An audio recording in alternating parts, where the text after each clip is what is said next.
Hello, and welcome back to the quarantine series. Uh, Thank you for joining us for that moment of silence. Uh, you will hear about this again tonight, uh, but I think that it's important that you hear this from me, our artistic director. Black Lives Matter. I and the quarantine series unequivocally stand in solidarity with the Black community. Excuse me. We unequivocally stand in solidarity with the Black community against the systemic oppression perpetuated by our country's police departments. I wanted to take a second to discuss why we decided not to cancel or postpone this performance as many other arts organizations have done in order to not pull focus from the Black Lives Matter marches and protests. First, this play, A Picture of Two Boys, was written by a tremendously talented Black artist, Nick Malik. We should always be amplifying the voices of Black artists in the theater, but especially right now.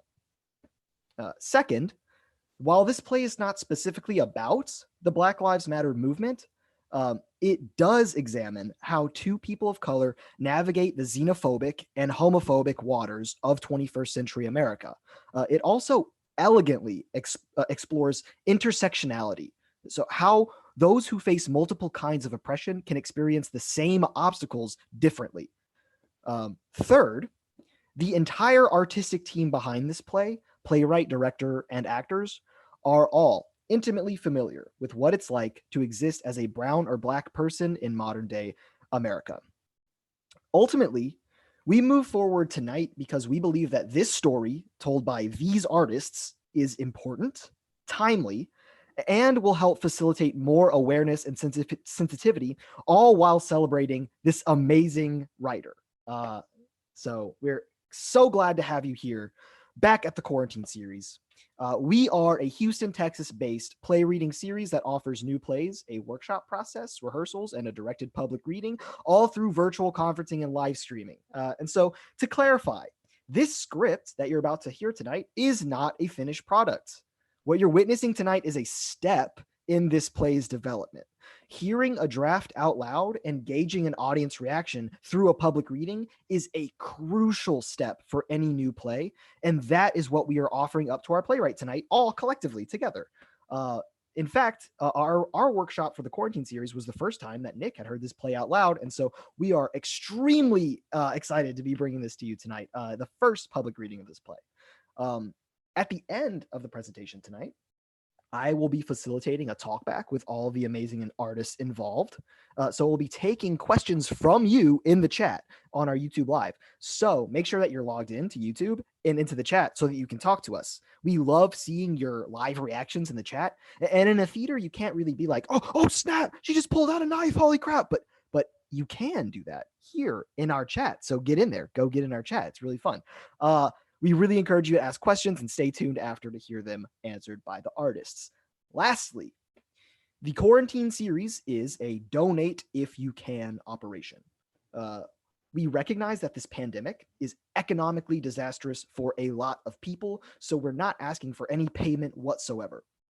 However, if you have the means and you feel moved to donate, our Venmo is at the quarantine series, and our Cash App is also $the quarantine series.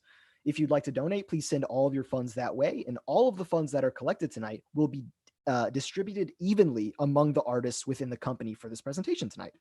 And if you don't have the means to donate, you can still support us at the Quarantine Series by following our pages on Facebook, the Quarantine Series, and on Instagram, the Quarantine Series HTX. Please leave a review on our Facebook or share and comment on our post to share the love, and also fill out this anonymous survey form that we'll be dropping in the chat right now. It's great for us to hear your anonymous feedback, and so we can get better, hear the things that we did right and the things that we did wrong. So without any further ado, I'm going to hand it over to our company manager, Anna Maria, who has some things to say to you before we get started tonight. So thank you so much. Thank you, Logan. First off, very excited for tonight's show. I would like to issue a trigger warning for the following kinds of content. sexual abuse, racism, homophobia, and discussion of suicide. So everyone take a moment. If you need to use this time to remove yourself because you don't want to experience that kind of content, please do so. We understand. Before we begin, I would like to expand on what Logan said earlier. I would like to take this moment to acknowledge the state-sanctioned genocide of Black Americans by cops. I would like to thank all of the organizers, protesters, street medics, and volunteers putting their bodies on the line in the fight for justice. I would like to use this opportunity and this platform to say that we as a company stayed viciously, unwaveringly, and unapologetically with the Black community because Black lives matter and we will never stop fighting for them. We encourage you to donate, as we already have and will continue to do, to any of the many resources we have linked in our link tree, which will be dropped in the chat shortly, to Black Lives Matter movements all over the country. Thank you. With that being said, thank you all so much for coming tonight. I'm going to pass it off to Madison.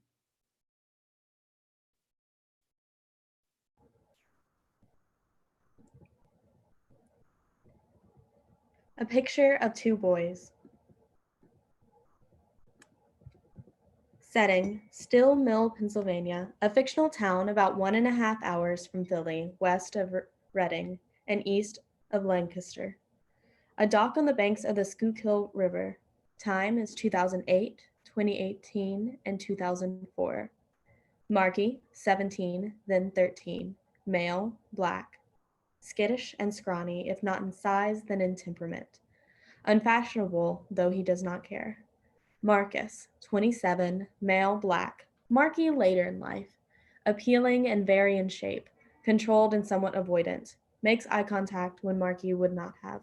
Pete, 17, then 13. Male, Latino, brash and angry, but clams up if you say the wrong thing. His outfits of choice are band shirts he cuts the sleeves off, and he leans into that image. Naturally athletic.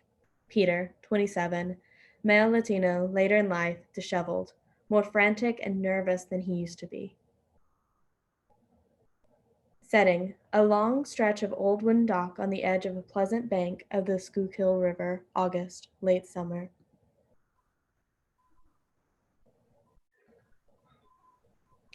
Marky! Marky boy! Oh! Oh! Ow! Ow! Why'd you do that? Oh my gosh, my balls. Oh my god, you hit them square. Yes, I'm actually hurt. Oh my gosh. Oh. Oh. Ow. Like really hurt? Yeah, like you hit my balls. Like I'm sorry. Yeah, it hurts. Mm. Crap. I'm really sorry. It doesn't. Hold on. I'm so sorry. I'm walking it off. I'm Down. I'll live. I really didn't. Oh my god! Come on, would you stop being sorry? Ah, come on. Like I can't even feel bad for myself because you're like taking up all the air. I'm fine. I'm fine. Hey, calm down. The thing's just expensive. I got to take care of it. I didn't realize a camera was worth endangering my unborn children over. Well, it's like 1.5 months of working at Wawa and spending money on nothing else but this camera expensive. Oh, damn. That's a lot of ham and cheese shorties to make. What? What happened? Nothing happened. No, seriously. Just one of those football assholes. Football, what? One of those meathead assholes on the football team. How could he? Where did you even see him? I mean, I guess he didn't like being called out on being faggy in the bathroom at Betts Park. Why were you in the... I was running on the track. And he was looking at my sweaty, nasty dick while I was pissing after my run. So I just mentioned that to him. What? What? Look, I can't help it if he's jealous and has a small wiener. Why would you even say anything while... All right, enough. No, seriously. Just leave those guys alone. All right, Dad. I will next time. And don't call him that. What? What you called him. Fine, boss. Fine, Marcus. I promise, happy? Come on. Can I see it? I'll be careful. Make sure you don't... Hey! Oh, come on. I've taken pictures before. Smile. What the fuck? No, this isn't like a disposable camera. First, you have to...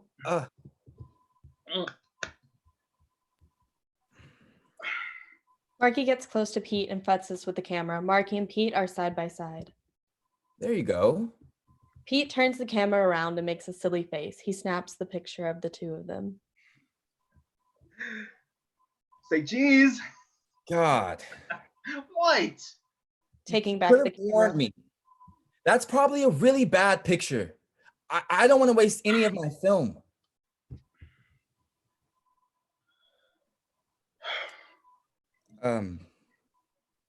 How are your balls?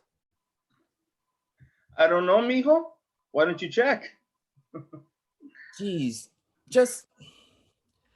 You don't have to make everything... All righty. Guess I didn't get good mood Marky today. Pete grabs his backpack. What's in there? Entertainment. Let's see. Woo! Absolute. I mean, the fancy shit. You want some? You know what the answer is going to be. You wouldn't be so freaked out all the time if you were a little more laid back. Sorry, I'm not as laid back as your drunk friends. They're not drunk friends. And maybe if you didn't disappear on me on the past few months or whatever, I wouldn't have to hang out with my drunk friends. I didn't disappear. I had class. I had work, Wawa, and the laundromat too. Oh, come on. I was just joking. Relax a little. You know what helps with that? Woo! Well, I'm sorry, but some of us don't... Apologizing again. Okay, not sorry then.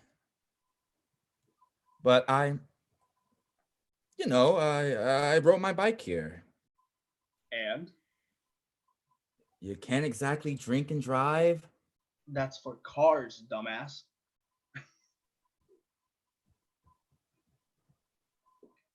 Fine. More for me. What are you taking pictures of anyway? Do you see those people down there in the canoe? If you kind of... Pete gets closer to Marky, then Marky slips away from Pete a bit. So, if you look here from this angle, right? It's kind of like this, I don't know. It's like a little notch they fit in. A what? Like, so the hill on the left is steeper. Just climb straight up. The one on the right is more gradual, right? Yeah. And the boat just in the notch that the two sides make, it's like, well, asymmetrical. The sides aren't the same, so it looks kind of, I don't know, unbalanced in this way. But then you look at the bottom of the frame and you realize it's not that the picture is unbalanced. It's that the weird asymmetry is just pointing you towards the thing you should be looking at, but maybe didn't notice. It's unexpected. Pete gets really close. Unexpected. I don't get it. It just looks like some people in a boat to me. I don't know. Maybe I don't know how to describe it well. It's sort of like this game I play, kind of like Tetris, or not that, maybe like a puzzle. When I'm looking and all the pieces of a shot, they fall into place. You think it wouldn't work, and then the canoers reach this perfect spot in that notch, and you suddenly realize what you're supposed to be taking a picture of.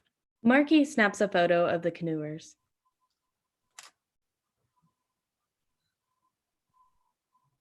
Probably didn't explain all that too well.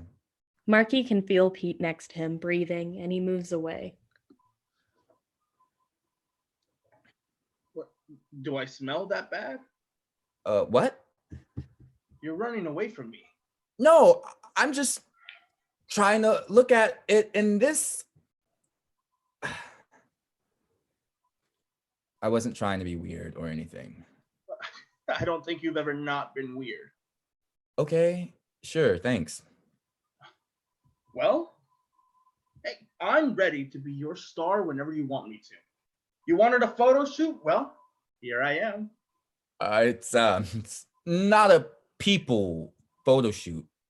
What, you're not gonna capture my beautiful face? It's an assignment to photograph nature, inanimate stuff. Oh. What, so I'm here for what then? Why did you ask me to come here?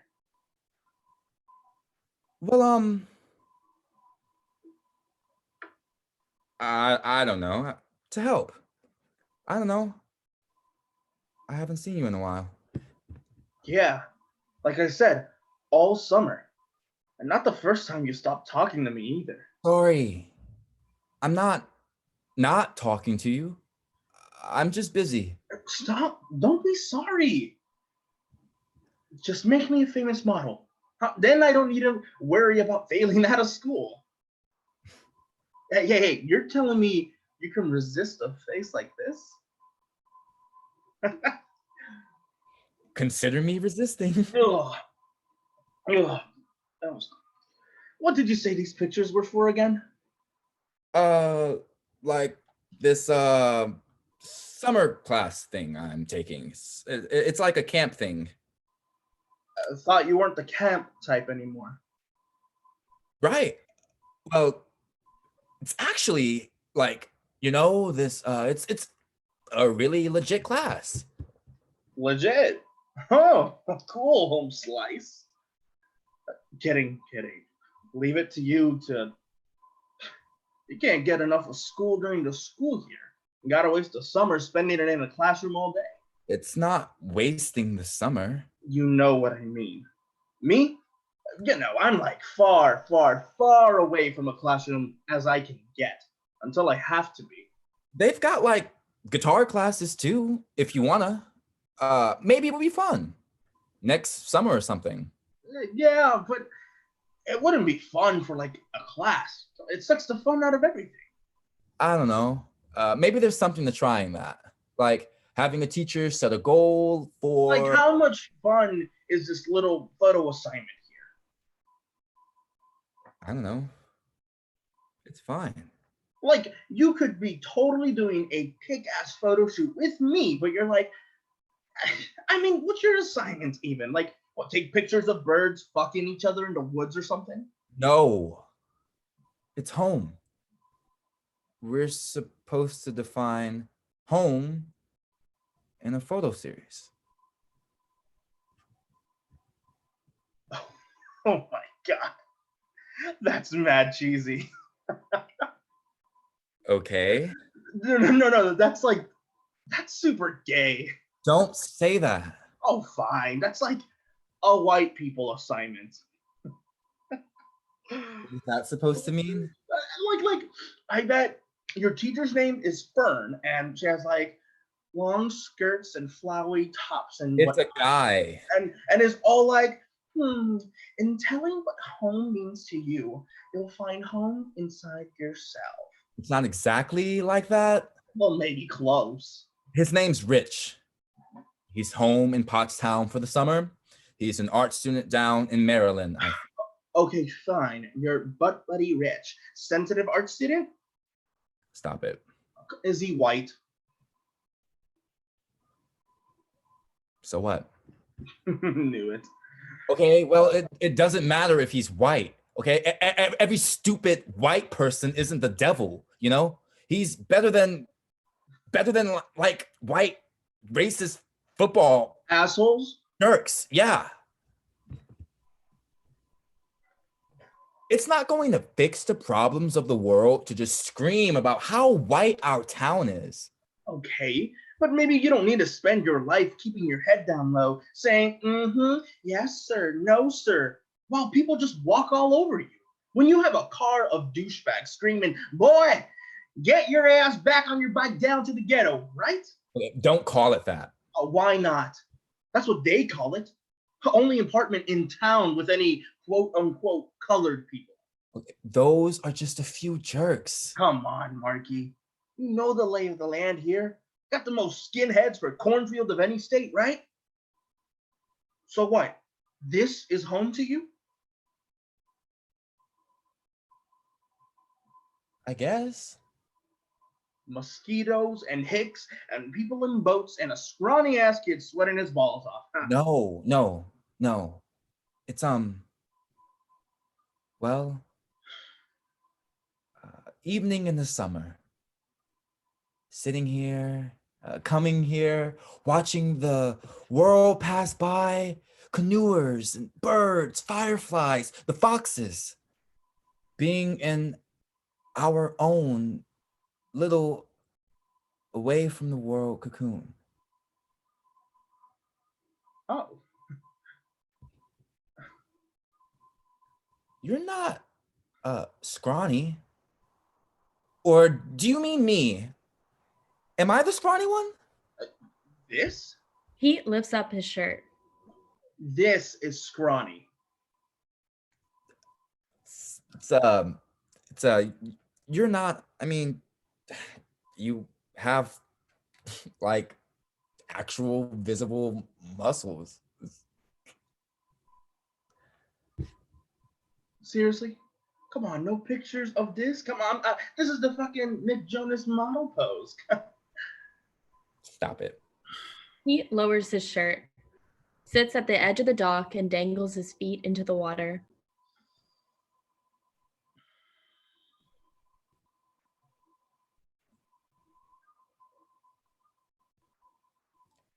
Hey, So I think. sorry. Oh, No, sorry. no. You go. No. Never mind. I You wasn't. going to, No, seriously, it really wasn't that. no, what were you going Can to say? can you just say what you were going to say? All right. I was just going to say, well, this fall, you should run with me. I should. Cross country. You should run this year. What? I mean, yeah, come on. I don't do sports. You're fast. Yeah, like running away from you when we were younger. And you always did that very quickly. I haven't in a while, is all I mean. So it'll come back to you. You'll get in shape. No. He's coaching. The new guy from the spring. Coach Dank. Oh. Yeah, my mom's, she's kind of forcing me. You know, she's all like, gotta get serious about college. It's junior year. And she knows just as much as I do. I'm not gonna get a scholarship for being a genius. You don't have to do cross country. Well, it's the only fucking thing I'm good at. Running, right? I can't swim, right? I can't write a term paper, right? So maybe I should give it a shot. Okay, then freaking do cross country. I couldn't really, even if I wanted to. What do you mean? I'm not gonna have the time. Don't tell me you're gonna keep working during the school year. You're gonna get like a $bazillion scholarship to Harvard when the time comes. I'm not. So you don't need to worry, like, if you're gonna get into a good college that wants you. Besides, sports would look great on your resume. No, it's not that. Then what? I just have to have extra time to study. Junior year is gonna be more intense. Extra time? What, to study for real? Come on, I don't even open my books and I get C's. You must be very proud. Oh, fuck you. I just mean, you're smart. You don't need to waste time in a library all year. I just need to do other stuff. What other stuff? Okay, we don't have to do everything together, okay? Fine, Jesus, fuck.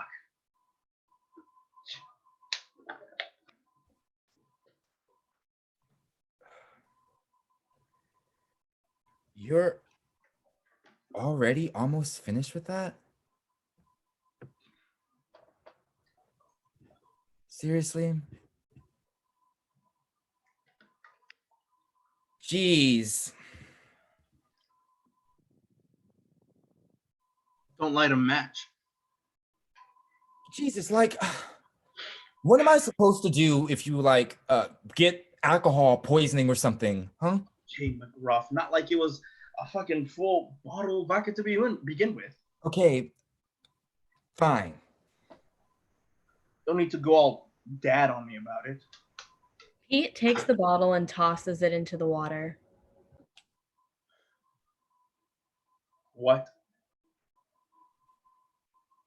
What? Are you kidding me? What's the problem? There was no reason for you to do that. Throw trash in the river. It's one fucking water bottle. Yeah, and there was zero reason for you to toss it in. Fine. I'll go get it. What? I'll jump in. No. Oh, you know I can't swim. Pete backs up and threatens to jump in. Fine. The bottle's not a big... No, so maybe I'll just like fling myself in there, drunk off my ass, No. hit my head on a rock, Stop. and fucking drown. Don't joke like that. Can't even go underwater without holding my nose, you know? That's not funny. Not meant to be. Do you know how deep the river is? Let's see. No. Pete runs toward the edge of the dock, but Marky cuts him off with a silly kind of tackle. Ah! Jeez! What? I can't swim. I'm not gonna fucking jump in. Pete realizes Marky's arms are still around him. Ooh, Chacho, those arms of yours are kind of strong, huh? The hombre fuerte. Marky pushes Pete away. Stop it. Oh, I'm just playing, jeez. Why did you do that? Because I was tired of you scolding me. It does look sad there. My little plastic tragedy floating away. Shit, that would be a mad cool band name. My little plastic tragedy. Not really. Or something. Hey, let's call to those canoe people. Maybe they can pick it up. Hey, oh yeah, canoe people. Stop! Why? Hey, I'm a fucking asshole litterer. Hey, can you help us out? Stop it. You have no idea who they are. What if they're like cops? Canoeing cops? Like off-duty cops? I don't know. What if they see you're totally drunk? Oh, they're not cops. Well, okay then maybe a teacher or something? I don't know. Fine. I'm not totally drunk. Fuck, I am a little drunk. I wish I filled it up more. Ay, Dios mío, man, it's fucking hot. Pete crumbles to the ground and lays himself out on his back, resting his head in his hands.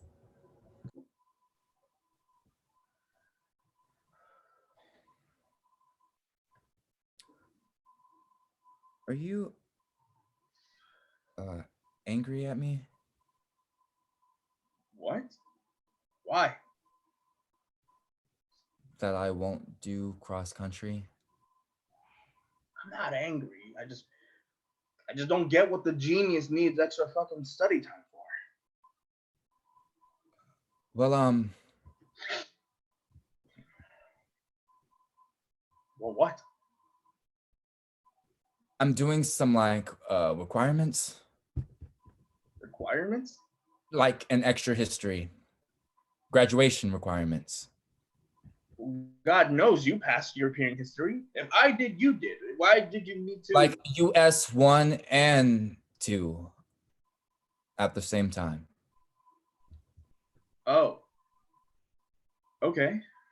And I'm doing chem and physics.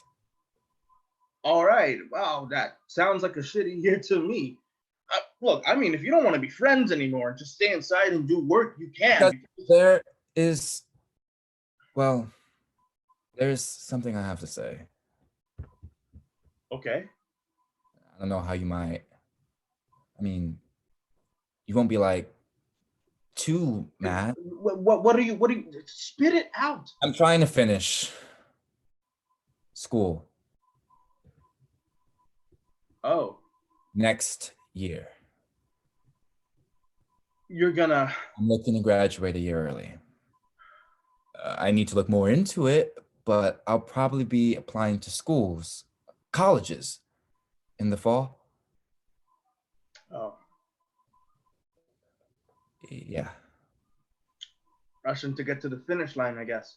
No, I guess just looking for a little change of pace.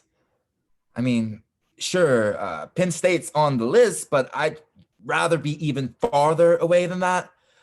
RACC is a backup if I really, really can't do anything else, but Philly is where I'm looking at mostly. Uh-huh. So that's why I can't do cross country. Yeah, that's why.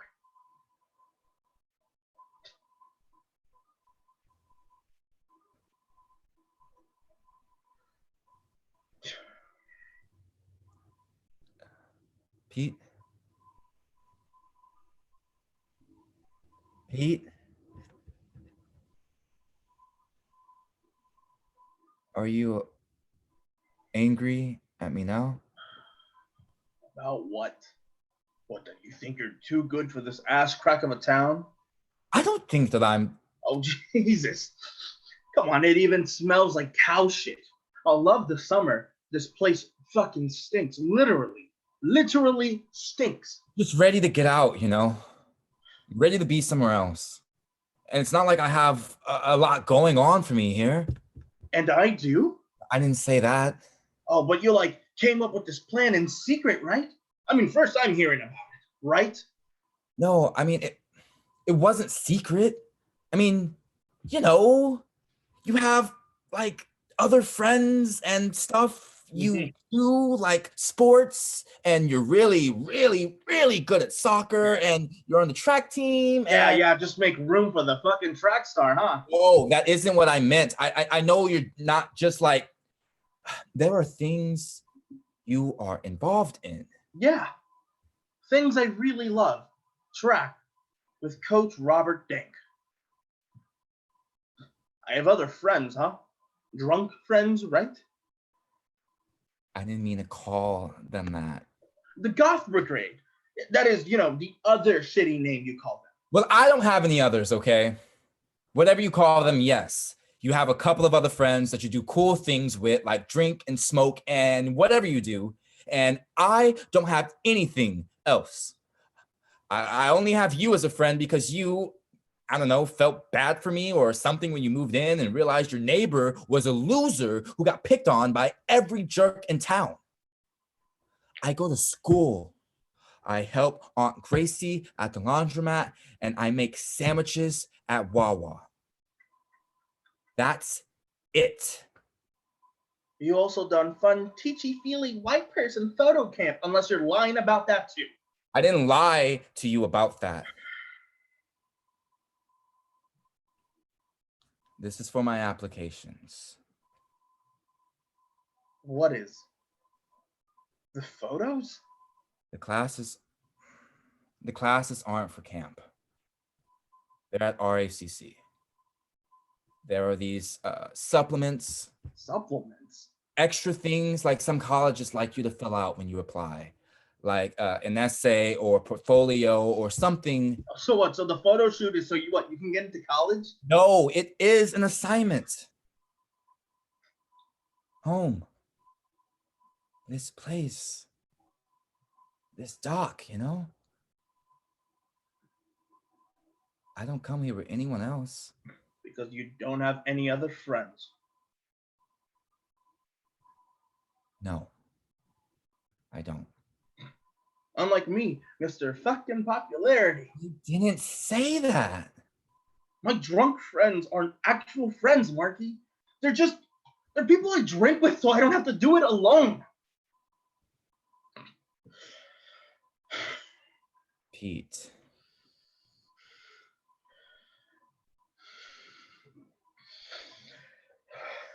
Pete? Fuck off.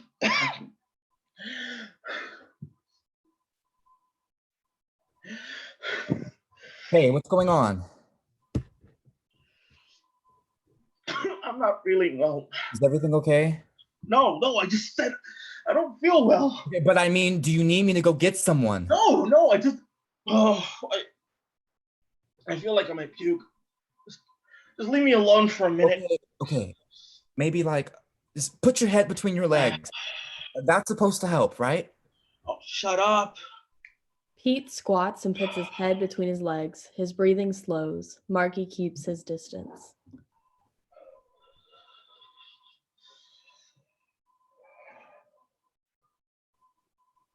Hey,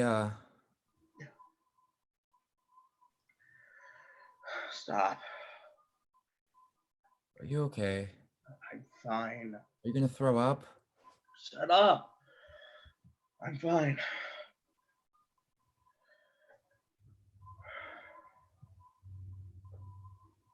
You know, you could come with me. To Billy. what? You could.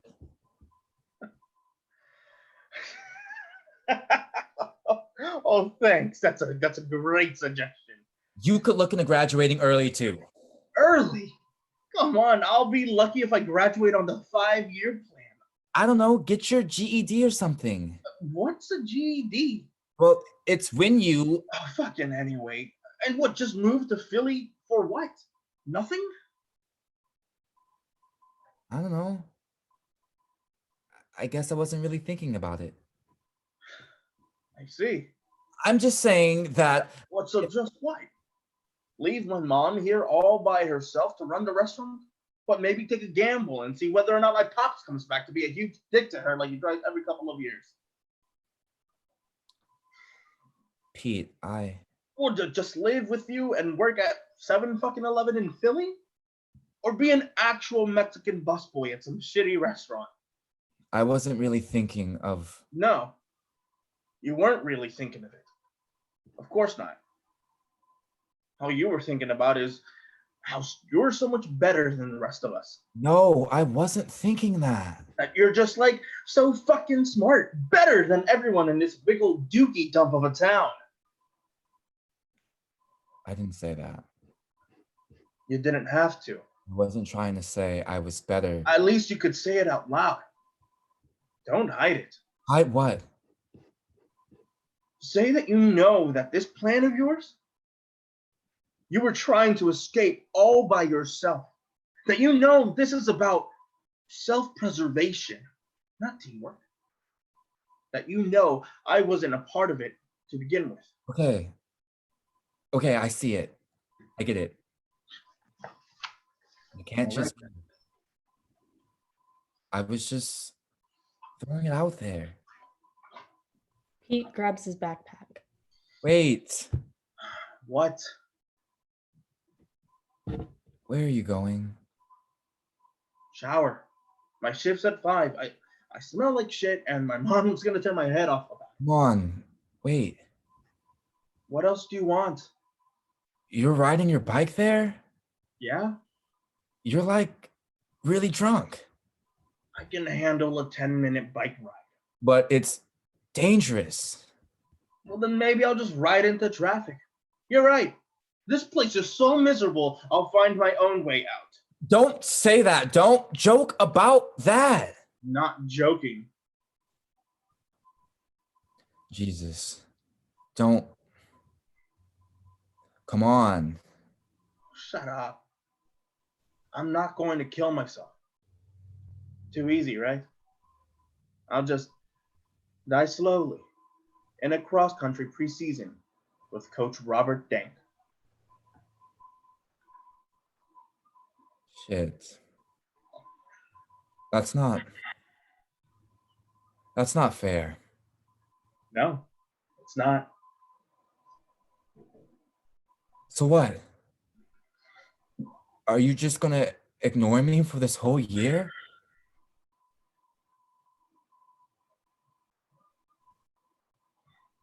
You're really gonna stop talking to me entirely because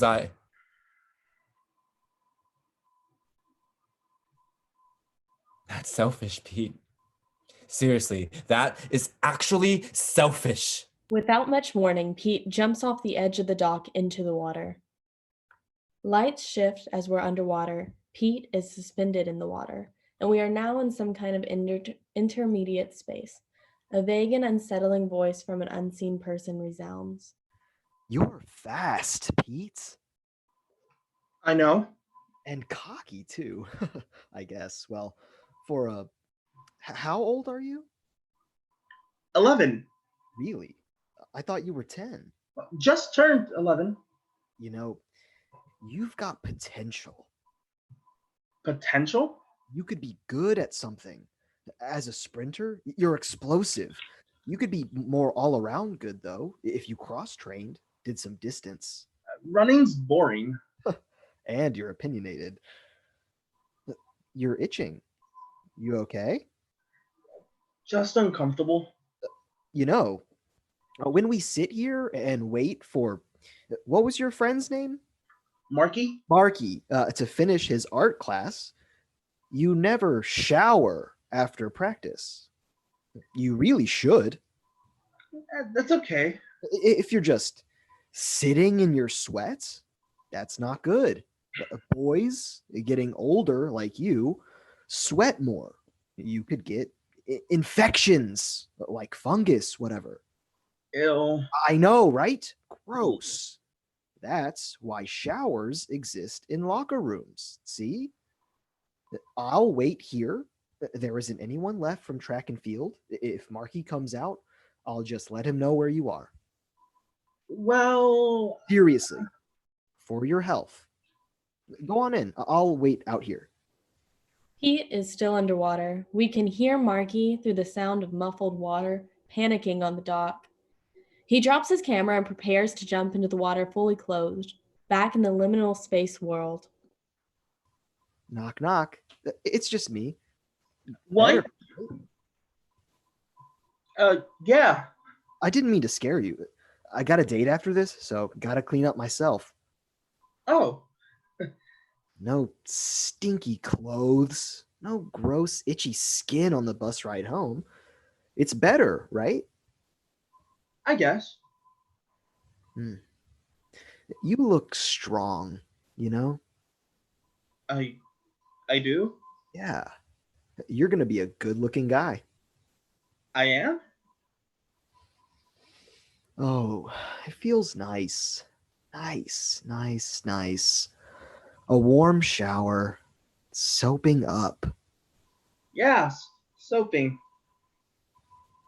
Your leg is really hairy. That's one of the joys of being a man. There are many joys, Pete. Oh. Marky dives in. He grabs Pete. Pete makes the decision to hold on to Marky and come out of the water. He flops onto the dock. The fuck? Seriously, why the hell did you... Stop. do that, huh? Leave me alone. You said you couldn't swim? And I know. What? You just expected I jump in? No. Like you just know I'll be able to come and save you? No, I didn't think that. Not that I didn't want to, but knowing that you're drunk and I'm not can't drunk. swim, fuck. I didn't. What? I didn't expect you to jump in, okay? What? I didn't expect you to jump in.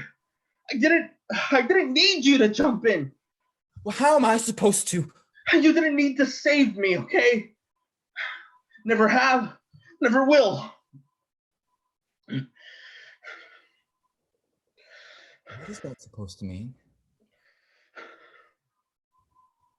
What is that supposed to mean? Is your camera okay? Well, is it? It's fine. Good. I don't want to just hand you a reason to hate me on a silver platter. Come on. This isn't like that. I couldn't ever. I gotta go. I'm gonna be late. Pete makes a final overture of walking off. Marky holds up his camera. He snaps a picture. Pete hears the click of the shutter.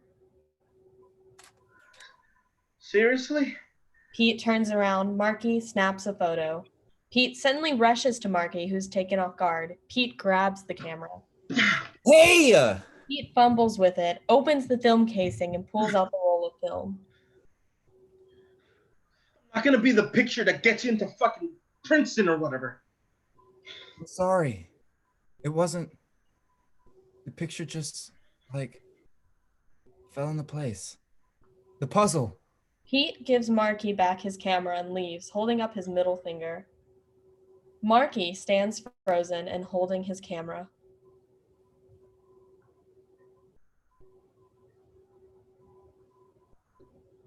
Damn it. Marcus puts down his camera and looks at his shaking hands. He takes off his wet clothing. 10 years later, twilight. Marcus, who's Marky 10 years later, stands at the edge of the dock and considers something for a long time. He removes a worn old envelope from a jacket pocket, thinks for a moment, and then goes to sit at the edge of the dock. He clutches the envelope in his hand and looks out. Slowly, he pulls out a lighter from his pocket. Suddenly, the sound of a car engine, the glare of some turning lights from the parking lot. Marcus tenses. The car turns off. He puts the pictures and lighter back in his pocket and stands. He pretends to just be looking out at the edge of the dock. Peter, who is Pete 10 years later, enters.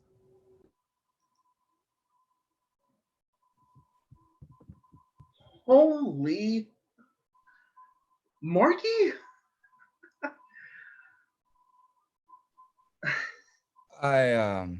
Marky! Shit, are you? Jesus Christ, Marky!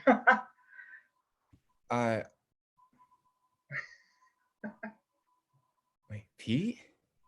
Holy fucking shit, man! The myth! Marky, what's up? That's really you, Pete? Yeah, it's me. Holy shit, man. Jesus. I haven't Christ. All these years, and not a single peep from you. Well, Oh, well, shit. Come on, that was me being an asshole. Me too. I didn't peep you. That's really you. I know, right? Fucking almost 30. Metabolism's not always that kind, am I right? Oh, no. That's not what Hey, but you. Me what? Well, look at you. What do you mean? Oh man, I couldn't have imagined you'd look like John Legend. You know? Well, I don't know about that. You do. You do. You look like John Legend. That's thanks. Yeah, thank you. I mean, there's actually a resemblance. Probably just I know last time we saw each other, I was a little different looking. With the dweeby glasses, high water cuffs, pocket protector, and fucking suspenders pulling your pants up. Okay. I wasn't Steve Urkel. There were no suspenders. That's not fair. Oh no, it's not. I was just joking with the yeah, I was just joking. Man. Fucking Marky Smalls. Definitely not so small anymore. Marcus. What? I go by Marcus now. Shit. Sorry about that. No need to be. Marky. It just takes me back. Peter. I do Peter too. Peter. Marcus. Peter holds out his hand. Marcus is absorbed, taking in Peter. What? Oh, Peter grabs Marcus's hand and forcibly shakes. So you're here for just visiting? Or is it you heard? I'm visiting. Aunt Gracie's 60th is this weekend. Oh. Heard what? Coach Dank. Robert. What about him? He's dead. Yeah, funerals this weekend. He's crazy, yeah. Shit. Yeah, right? He couldn't even be near 50 yet, right? Probably not. Do you know what happened? Accident. Biking accident. Sideswiped off the road by a truck. Jesus. Yeah, same roads we bike down, right? It really puts things into perspective, right? Like everything's got a timer on it. I guess so. So you're going to the service? I don't know. I was thinking about it. Oh. His kid, well, I guess she's in college at this point. She posted it on her Facebook. Liddy? Some other steel mill people who ran track, they tagged themselves. Oh. Did you talk to her or anything? Liddy?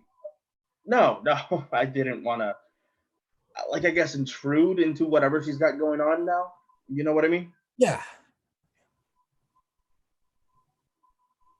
I guess I'll pay my respects. Tell her I knew him at the funeral. Yeah. Sorry to be the bearer of, well, is it bad news? He died. It's, of course, it's bad news. Yes. I just didn't think I would hear that name again. I know. Not anytime. Yeah, not anytime. Well, what? I guess, geez. A toast or something. Yeah, something all right.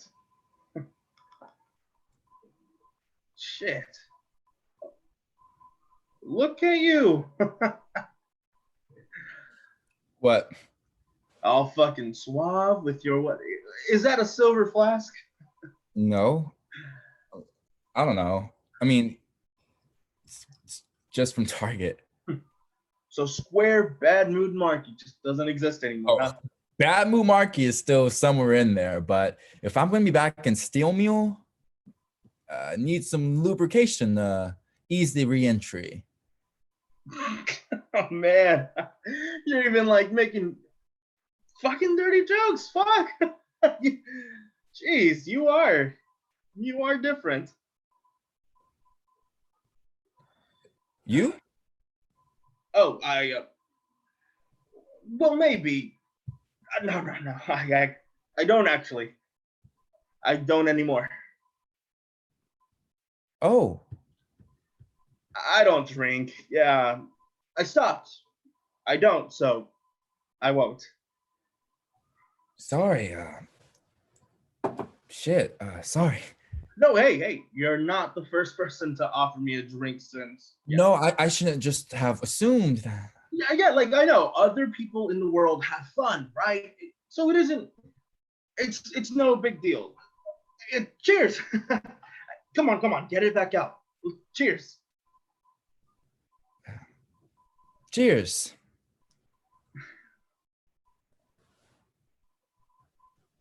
Wow. Oh, so what? You weren't here to huh? You're here to celebrate for Aunt Gracie. Aunt Gracie. Came all the way from. City. Yeah. Oh, so you're still in Philly? Yeah. You really, really did it, huh? You really got out. Yeah, I guess. Stayed after Drexel?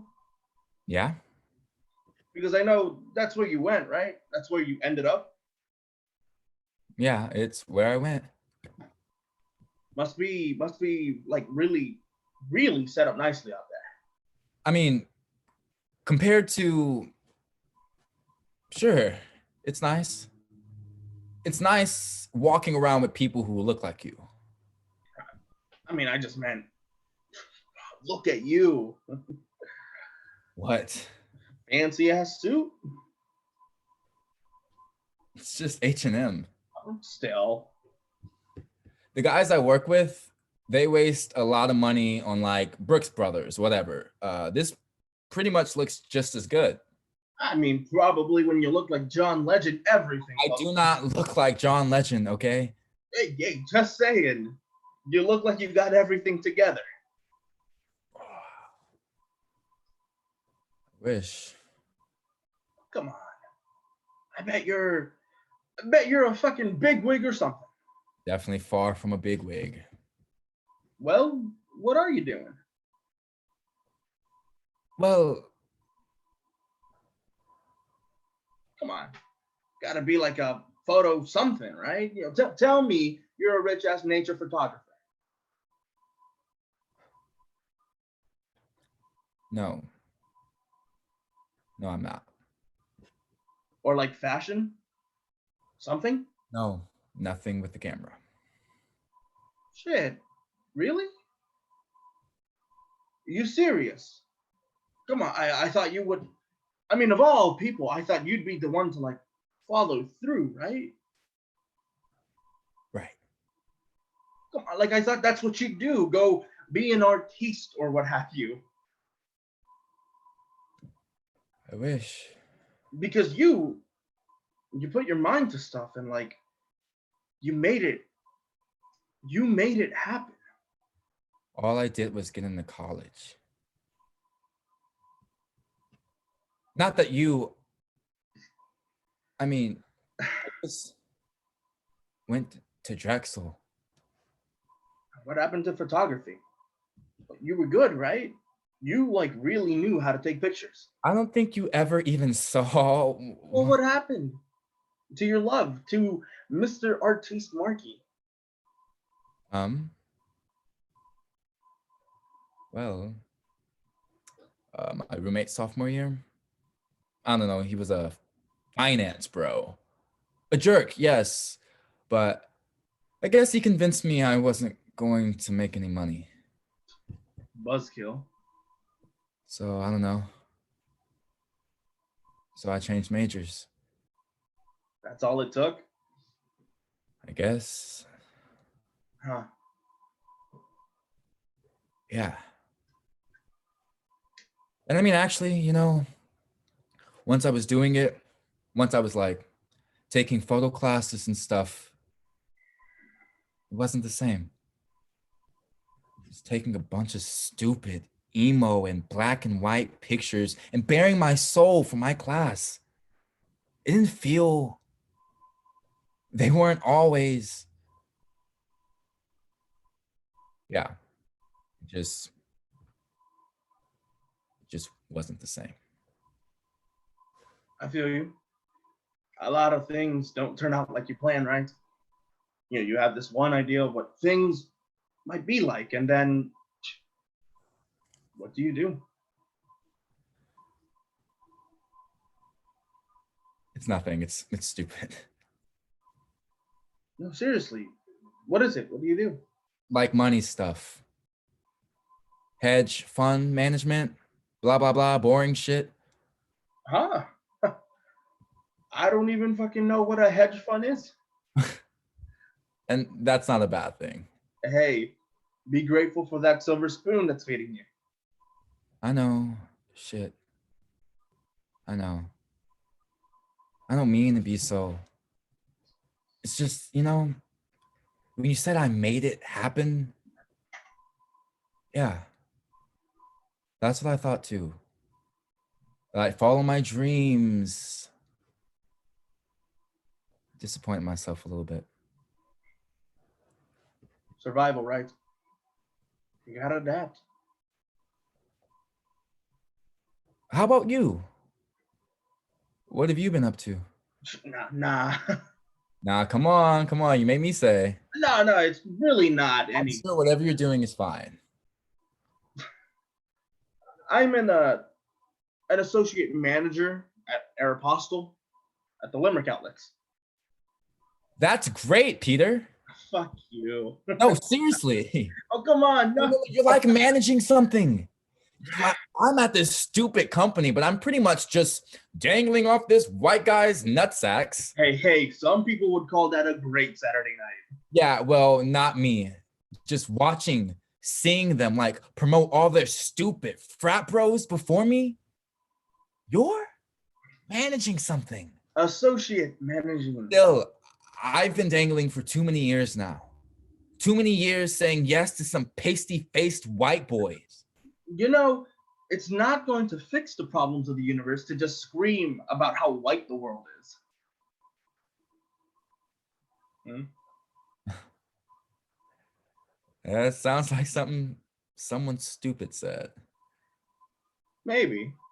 Just someone optimistic, convinced that the world wasn't as fucked up as it is, and that there were better horizons. That's me. I was optimistic. Fuck it. Of course not.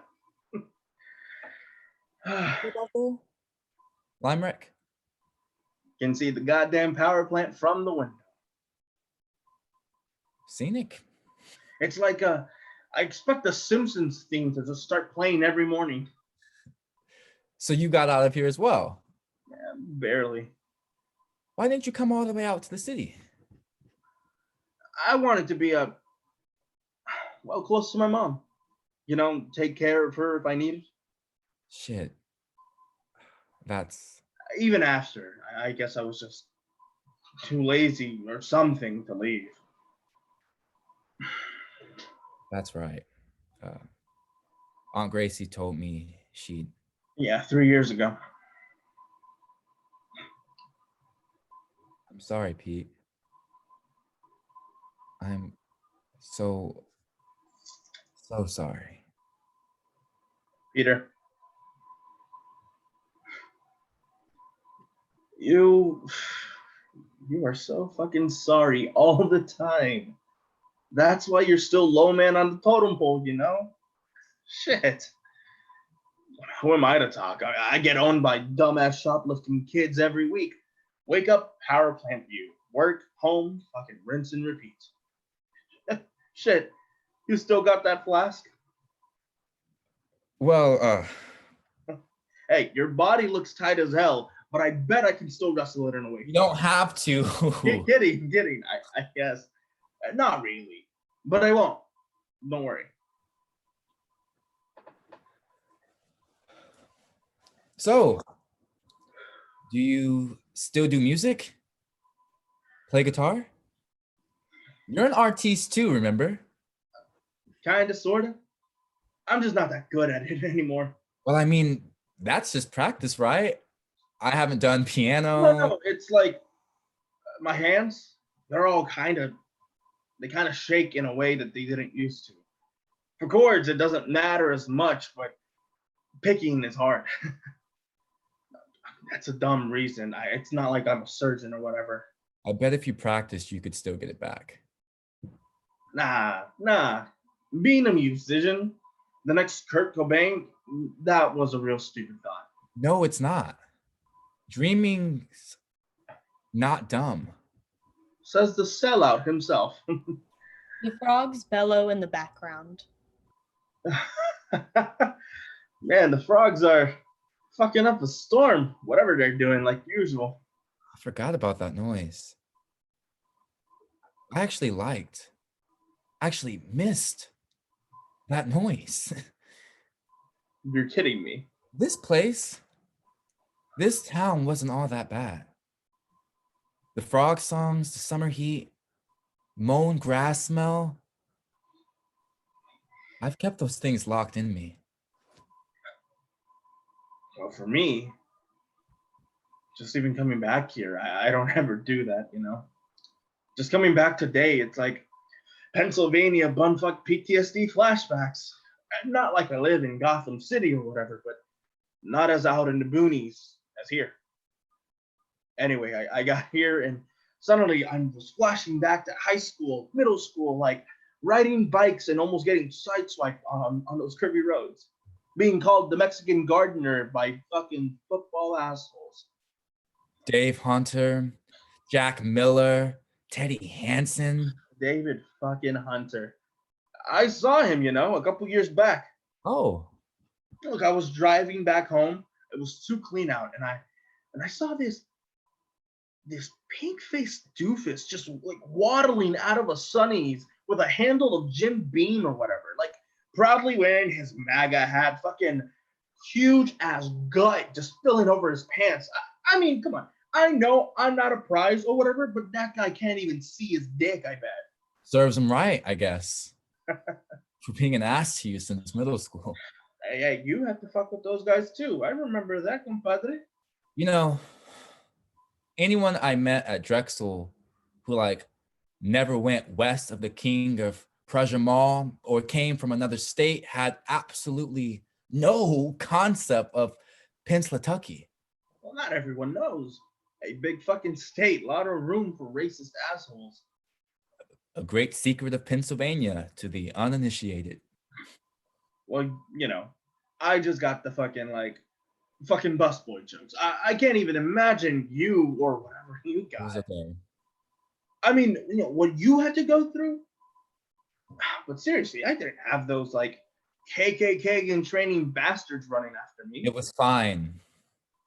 Well, I mean, you just sucked it up and dealt with it.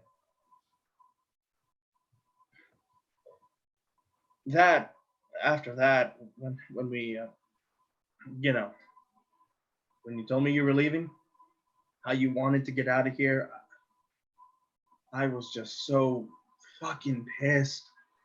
Like, how could you? And that whole year after, I just started to notice like, the way they looked at you, picked on you. One of the what, three black kids at school. I knew why'd you want to go home. To get out. It was a good reason to leave. One of many. And it did you good. I mean, come on, look who's on top now. What does that mean? Just you. All spiffed up, fillied up. I'm not spiffed. I was a little nerd then. I'm still a nerd now. Oh, can't even believe we were friends to begin with, right? That I wasn't too nerdy for you? Oh yeah, sure. Like I was just so fucking cool. Well, you get what you get in Steel Mill. You get what you get in, fucking the colored people apartment in Steel Mill. You got me, right? Right, neighbor? Bet you wish sometimes that some smart, nice, normal kid moved in next door to you, not some scrawny, angry little Boricua punk ass bitch. And you got a nerdy little loser gay black boy for your neighbor, not winning you any social points. I wasn't looking to gain any. So, that's cool. You're gay. You know? I do know that. Oh, that's not what I meant. Just that you can do that, be that, and have it be okay. I mean, I didn't know in high school if you were, if that is. Maybe I thought about it. Maybe I. Probably thought about it at least a little. Yeah, Philly's pretty good in that respect. It's less bumfuck. More bum fucking, I guess. Oh, that's Yeah. that's a gay joke, right? I mean about being gay, and it's okay because you made it. It's okay. Yeah. Yeah, it's okay to laugh. That was a joke about butts. You are correct. Oh, look. It was. Man, amen. Amen to butt sex. So you ended up. Huh. The frogs begin to bellow again. Christ. Those frogs. Well, you used to like to catch them, though, right? Yeah. I guess. Guess I did. Here, I mean, like the edge of the river.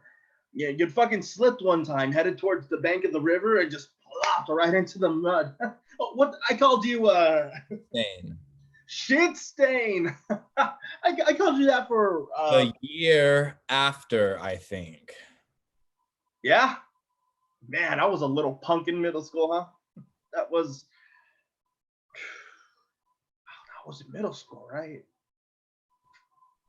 Yeah, I think so. And me. Once a klutz, always a klutz. Middle school. Fucking middle school. Why are you here, Marcus? What do you... I mean, I told you. Not Steel Mill. Here. This place. It was nice out. The Schuylkill isn't nearly as pleasant, peaceful in the city as it is out here. It's like a different river. It sure is. Yeah. It is peaceful. It was our place. You came back to our place. Yeah, I guess I did. You should come I should. to coaches, I mean. I wasn't on the track team, Pete. Didn't really like... Yeah, but you knew him. Of course you did. From that summer before 6th grade, we both knew him. We should pay our respects. You know, Aunt Gracie is expecting me home for dinner. Don't leave yet. Maybe. Hey, we should meet up, something. I know it was 10 years ago. I know we're like different people now, but that whole year, The year before I left, I feel shitty about how I am, about what happened. At least like the sunset, right? How often can you see a sunset this good in the Yeah, city? we can talk tomorrow, maybe. Before or after the burial? Whenever, really. We could meet right after if you come to the. We should like actually truly catch up, but I don't think I'm gonna come, okay? Are we different people What? from who we were before? Are we actually different people? I'm not sure what you mean.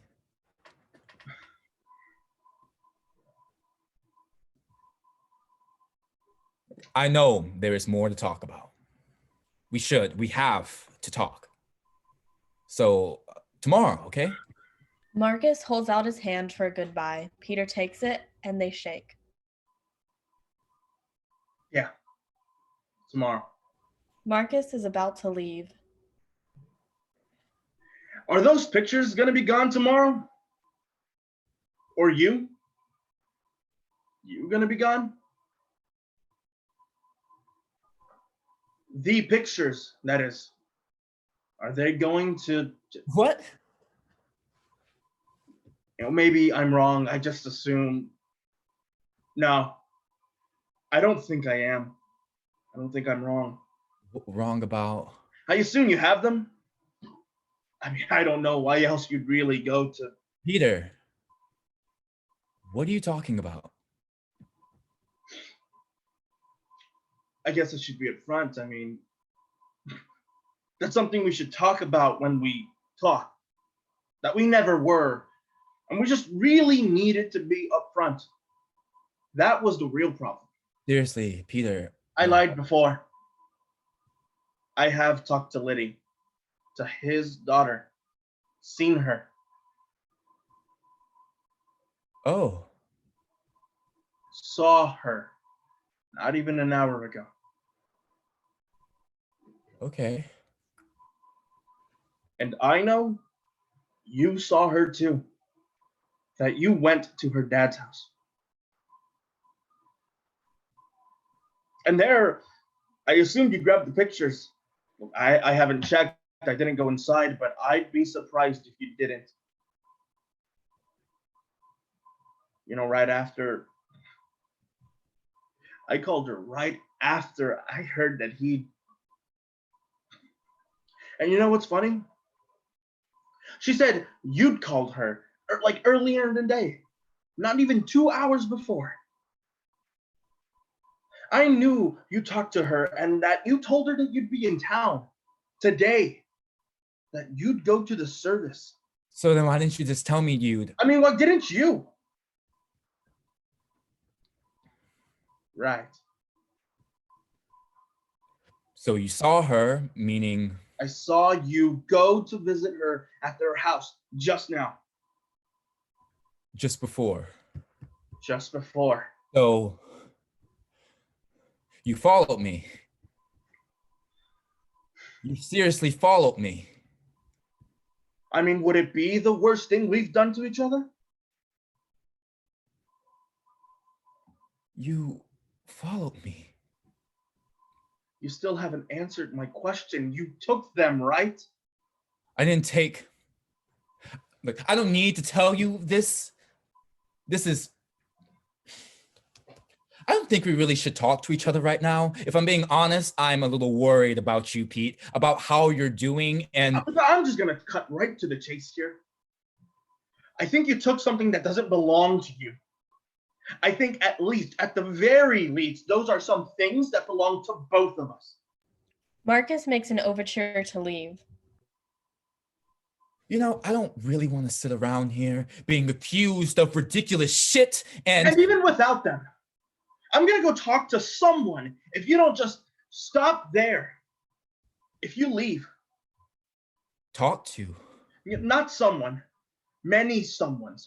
Like, I think some local news outlets would be really interested in knowing that a young, popular high school coach from buttfuck Pennsylvania was a fucked up pervert. Stop. It's really a theme out here, good old boys just having their way with whoever they want. And who knows how many more there were. Maybe the story would make its way into the big fucking city. And I assume you don't want that. I assume if you went to the trouble of calling Liddy in secret, I assume if you went to the trouble of coming out here after 10 years, I assume since you're actually staying in a hotel and not with your aunt because she moved away a year ago after your uncle died, I assume you don't really want this shit to spread around, smeared all over the walls.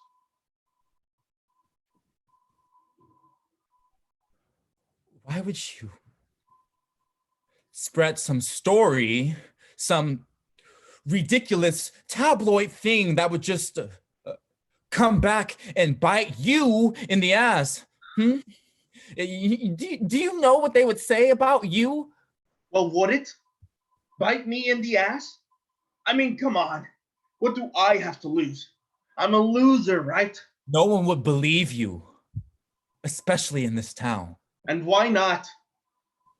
Like you said, young, popular, handsome, white superhero coach. And what were we? Just trash. What kind of proof do you even have to show for it? I do. I have it. What? You don't have all the pictures. I don't have any of these pictures. You keep talking. Well, I have one. I have one of them. I saw him one last time.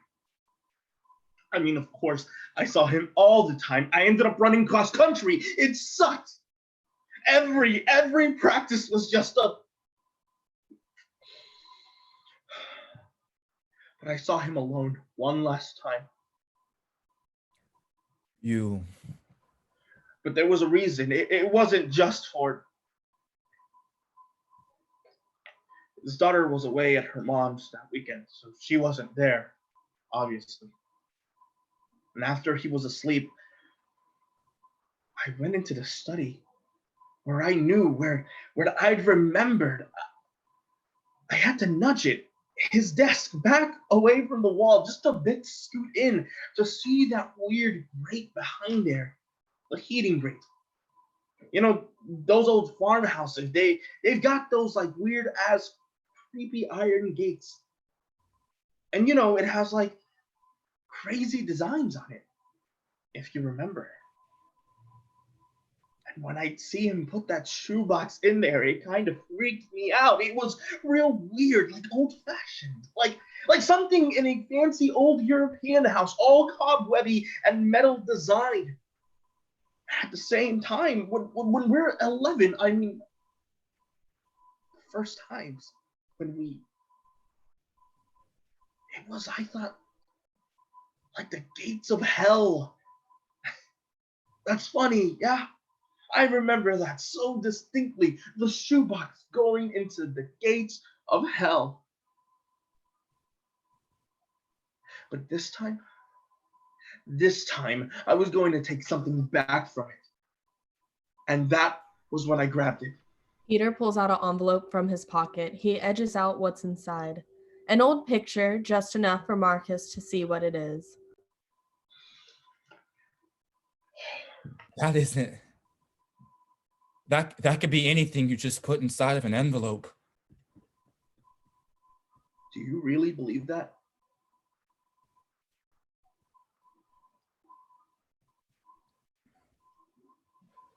How much would it take? How much what? For you to give me that? How much money? What how much? Yes. What? Yes. Are you what? 5,000? I can't believe you. 10. I'm sorry. I shouldn't have set that low. Unbelievable. I'm not made of money. Okay. I can do 12,000. No, Marcus. So what do you want? I don't just have like $1 million to give away. Oh, fuck you. I'm trying here, okay? Get the fuck away from me. 12,000. I think that's pretty freaking good for photograph. Oh, you think that's what I want? It isn't? Oh, fuck you.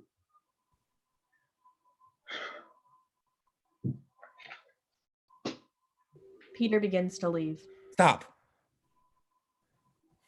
Wait, Well, yes. What? Can I do something for you? that's not what this is. That's not what you want. Like blackmail? I don't know. Sort of. I don't know. I mean, what is this? You follow me here. Well, we do have shit to talk about. Yeah, and you tell me about how shitty your life is. I didn't say That anything. you hate your crappy job. But I thought I was doing well for myself. I thought it was impressive. I was managing something. 15,000. I swear to God, that's me like going into debt again, like paying off grad school. And Don't offer me money again. then what? Huh? What? What do you want? What can I do? You can't do it. Try me. I already have, and it didn't work. What do you mean? I tried earlier today when I asked you why you were here. I tried with that email I sent you your first year at Drexel. What do you? Do you remember that? Yes, I am. Of course. I tried your last year here before you left forever. Did you even notice? Notice what? When I'd make eye contact with you in the hallway on the way to practice. What do you? I tried that summer before. I tried, and you wouldn't. I wouldn't.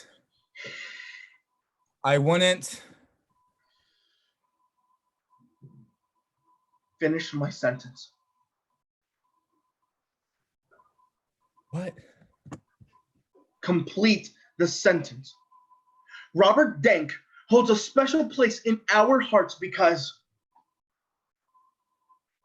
Robert Denk is quite an interesting topic of conversation for us since we both. The untimely death of Robert Denk might be of particular interest to us because. Stop. I get it. I know why you just want to cut us out. The whole town, I mean, get away.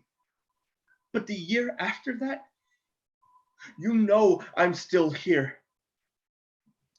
All I did was ask you. I didn't need a pen pal or a long-term friend. If you actually read the email I sent you, you know I didn't need you to.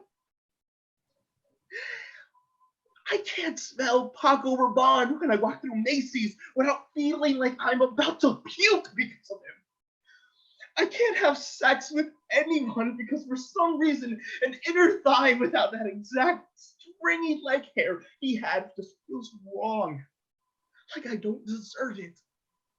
I blackout drank myself out of college because of him. I almost left my mom when it happened, right? Like it happened.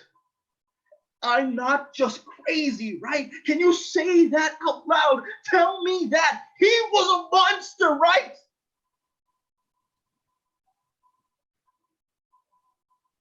God, really? Fucking really?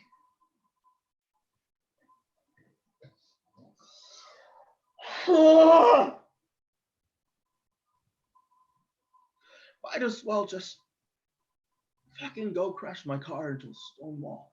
Stop. Swan dive into the rivers to. Don't start saying shit like that. I tried,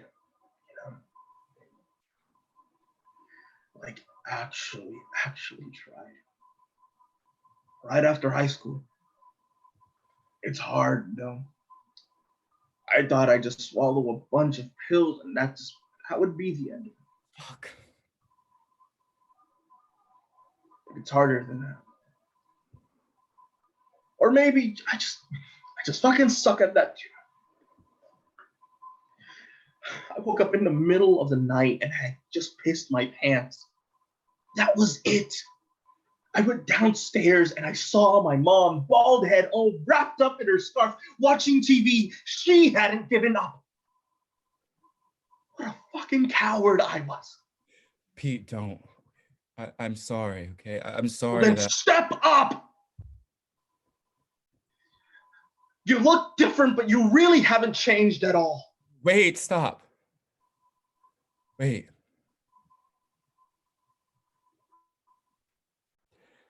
Yes.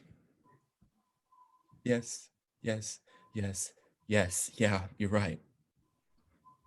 Yeah. It happened. Of course it happened. You're right. Mr. Rob, Coach, he was inappropriate with us. No, that isn't right. That isn't right. He was a monster. Before he was your track coach, of course, before all that, when we were little, 10 or 11, Rob Tank, when he was your camp counselor at the Y, when he was your fitness teacher, whatever,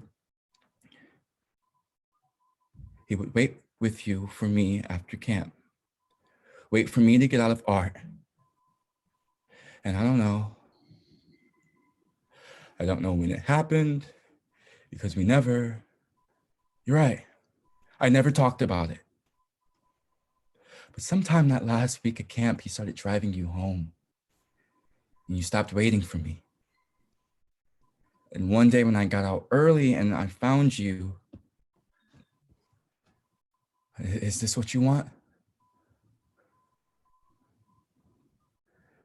You and him in the shower.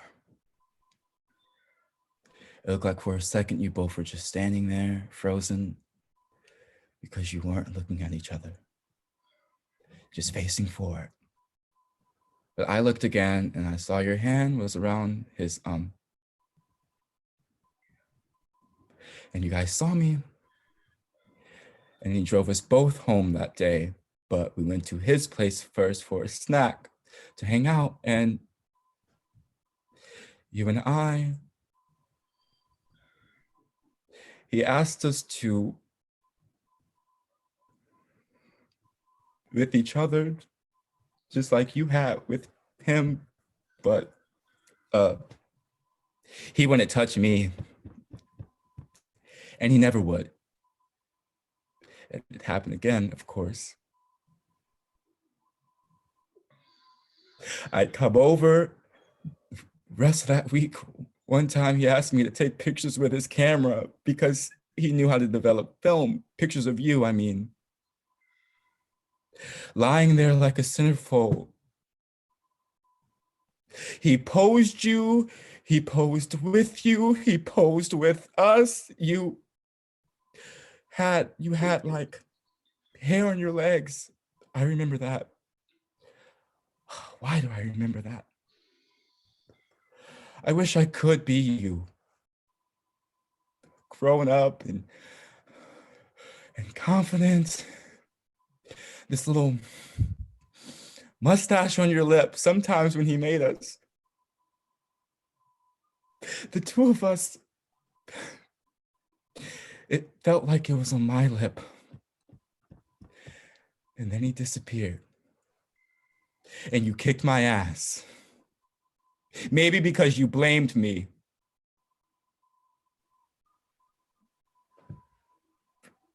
You blamed me, right? And we didn't talk for years about it or anything. And then after 8th grade graduation, when I found you super drunk after you tried to go to those assholes boy party, and I made you sleep over so you wouldn't get in trouble with your mom, we just started talking again. And it was so easy.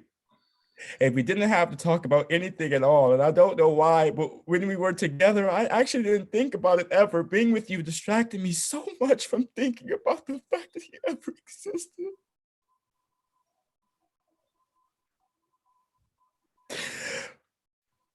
And then a few years later, he just shows up again. The replacement gym teacher, track coach, fuck. Just standing there in the cafeteria doing lunch line duty.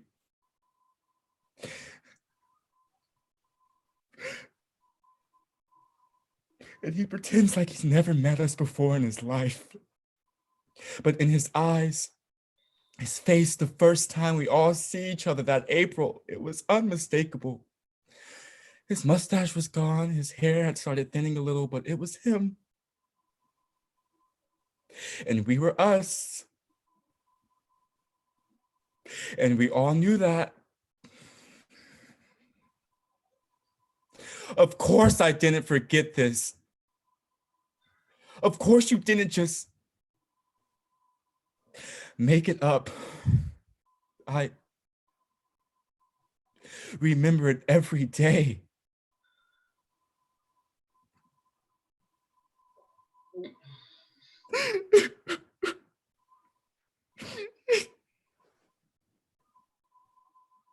Is this it? Is this what you wanted?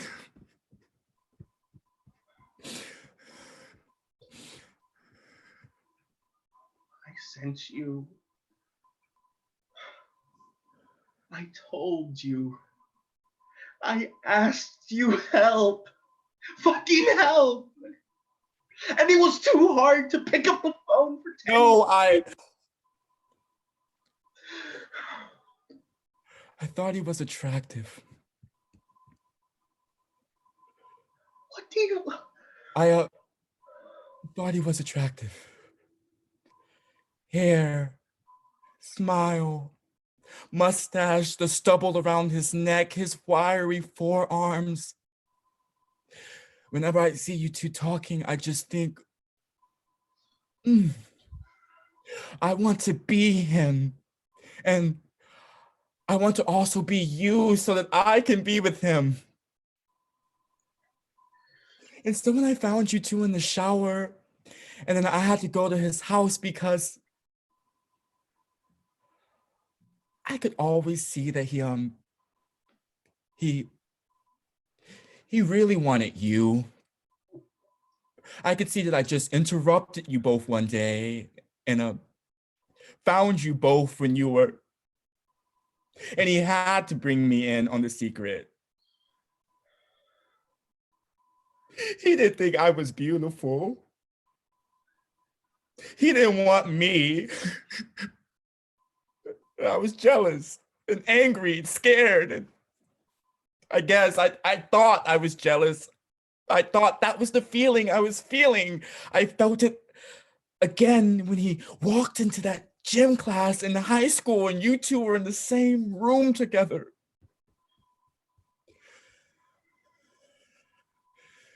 That's why I never called. Not because I was jealous, but because I couldn't believe you'd gone through all that. He put you through all that. And all I could think of was that I wanted him still. I wanted you still. I was jealous that I wasn't sorry for you, but I was jealous of you both.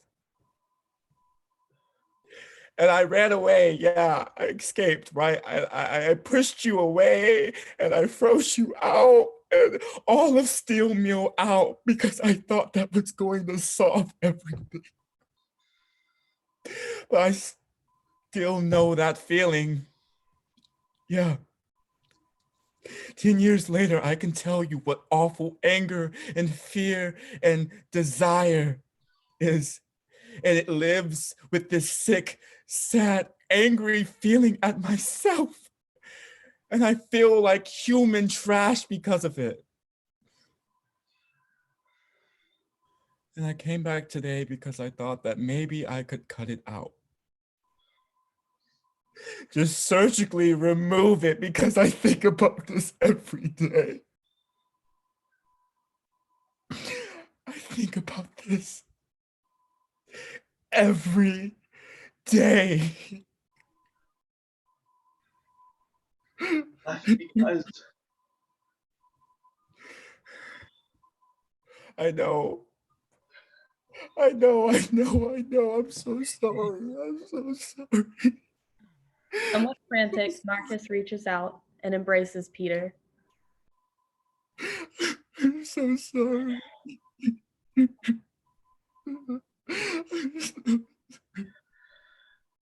fucking hey. So sorry, always so sorry. You're not. You could never be trash. Ever.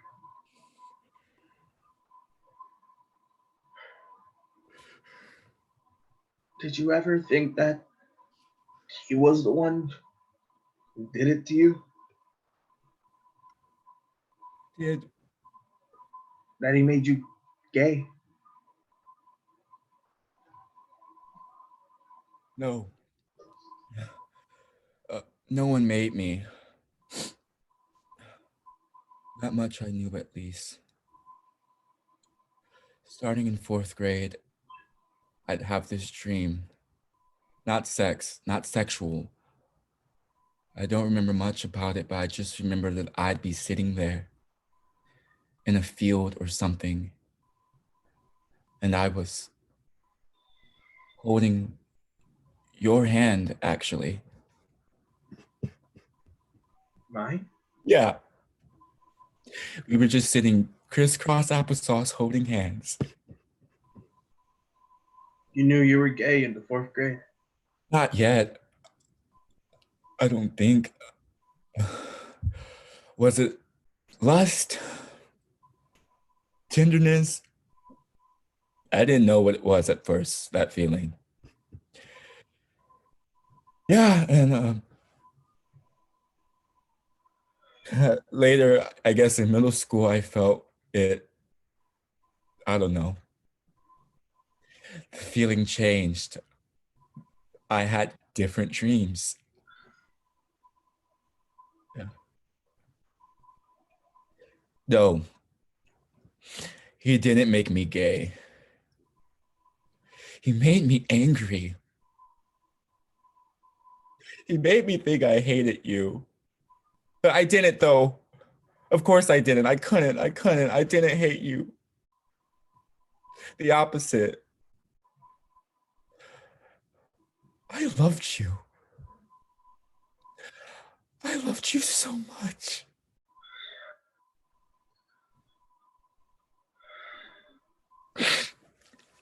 Oh. Huh? You thought about it? I mean, did you think you were gay? I don't know. It's hard to say how. I couldn't. I was almost like I couldn't imagine having, being that close to anyone else in the world but him. Not gay, straight, whatever. Just the only reason I lived, the only thing I could want was him. I couldn't imagine what life would be like having sex with someone else. Oh. I had a girlfriend, an understanding one. I had some not understanding girlfriends as well. I had a very confused guy. Oh. None of them, none of them made it make any more sense. For me,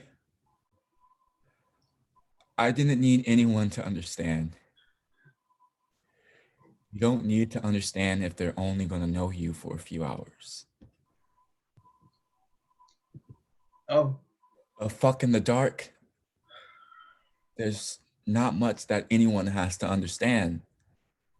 It's easier, I tell myself. It has to be easier. yeah, I never told any of them, those girlfriends, that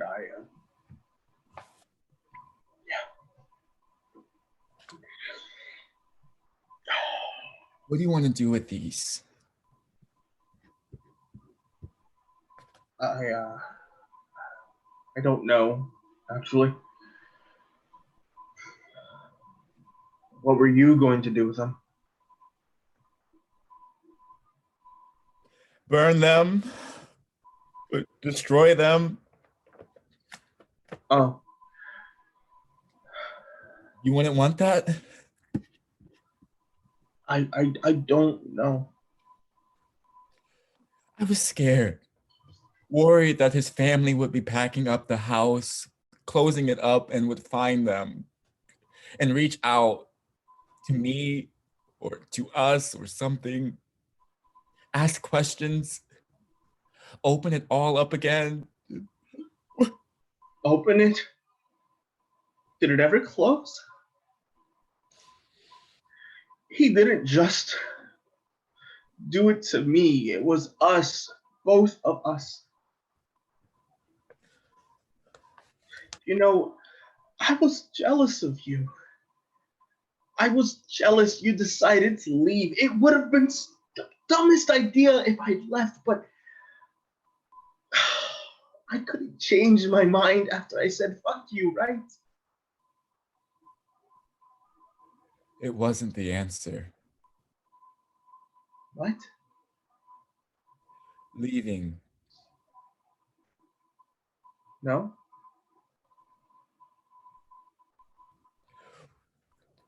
Would we be here if it was?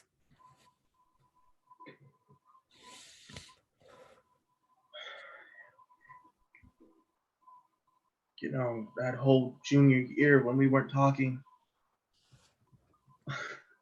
all I wanted to do was just stop you in the hallway and say, I'm sorry.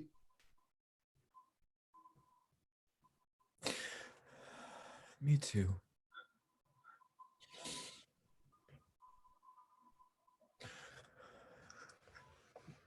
So you're gonna burn them? I guess. If you let me. I can't believe they were there. Just where he left them. The gates of hell? Within the gates of hell. Do what you want. Should we look at them first? I don't know. Maybe. Wait. Yeah. Here.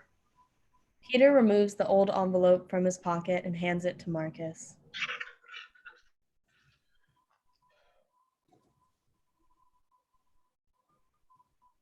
Is this? Just open it. Just look at it. Forget about the others.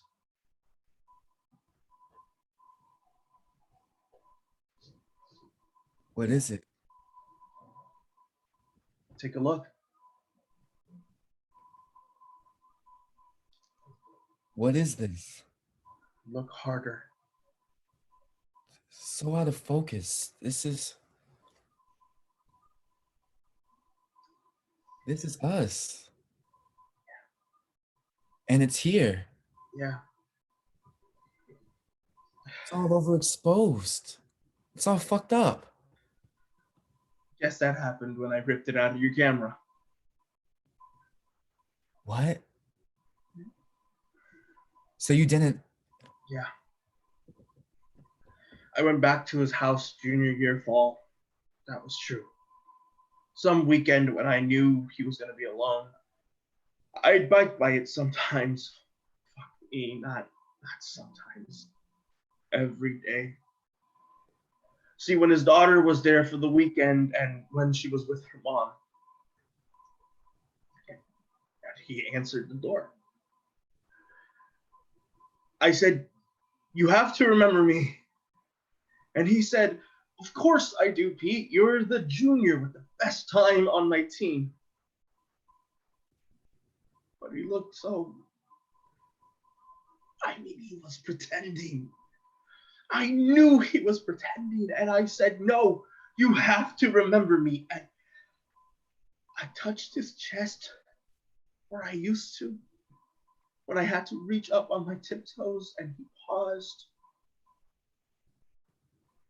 And it was like I was looking at him from the wrong angle, and he just looked like he was gonna puke.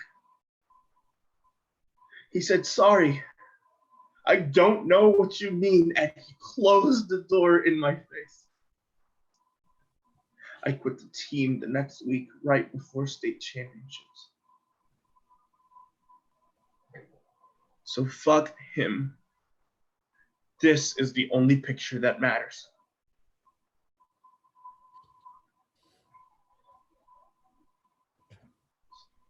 It's just a picture of two boys. No monster here. Yeah. Peter and Marcus look at the photo.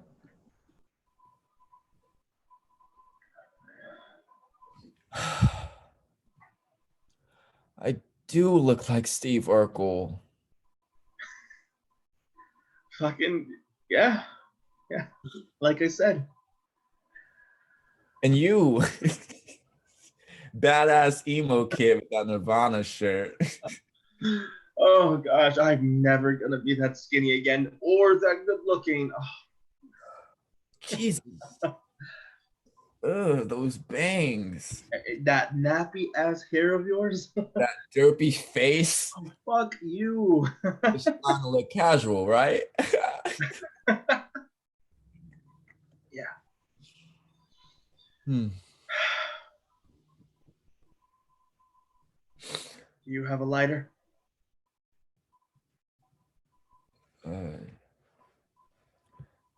Yeah. Give it here. Peter grabs the lighter from Marcus. He takes the larger pack of pictures and opens them. Marcus continues to look at the picture of the two of them, holding the pictures face out so he doesn't have to see them.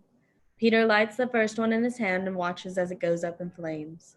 Marcus places the picture of the two of them in his breast pocket. He then takes the other photos and one by one holds them so that Peter can burn them.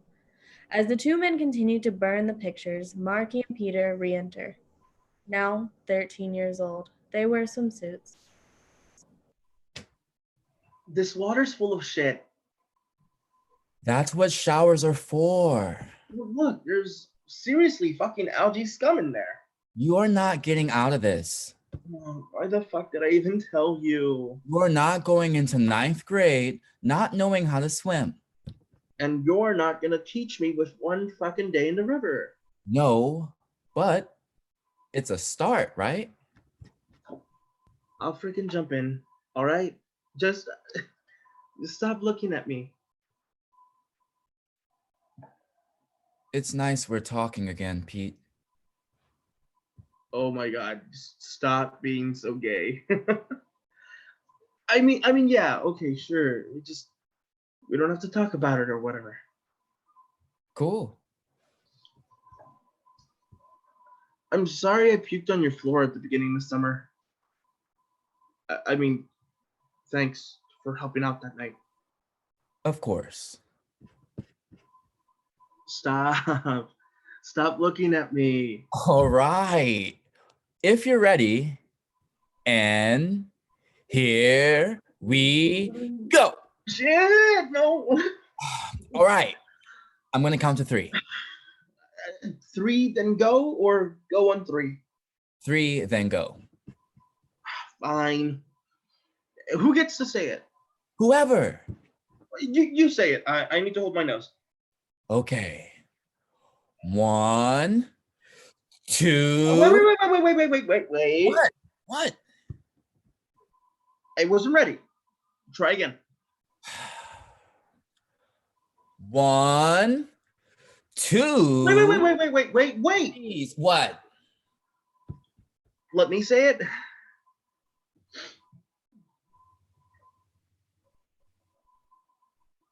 Peter and Marcus have burned all the pictures except for the one of the two of them. Marcus removes it from his shirt pocket. Marcus holds it up and they look at it. Peter and Marcus hold hands and lean on one another. 1, 1.5. Come on. I'm getting there. 1.5, 2. 3. Marky grabbing Pete's hand. At the same time, Peter holds up the lighter to the final photo. Blackout. End of play.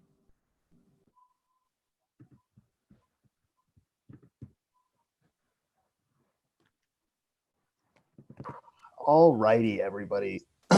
Amazing job. If we can get everybody back on cam to get our talk back started. Please take your time, actors. I know you just went through a lot. And on that, I just kind of want collectively everybody, before we get started, to let's go ahead and take a couple deep breaths all together, because that was a lot that we just went through together. And so I just want to take this time as an audience, as everybody, just take a couple deep breaths.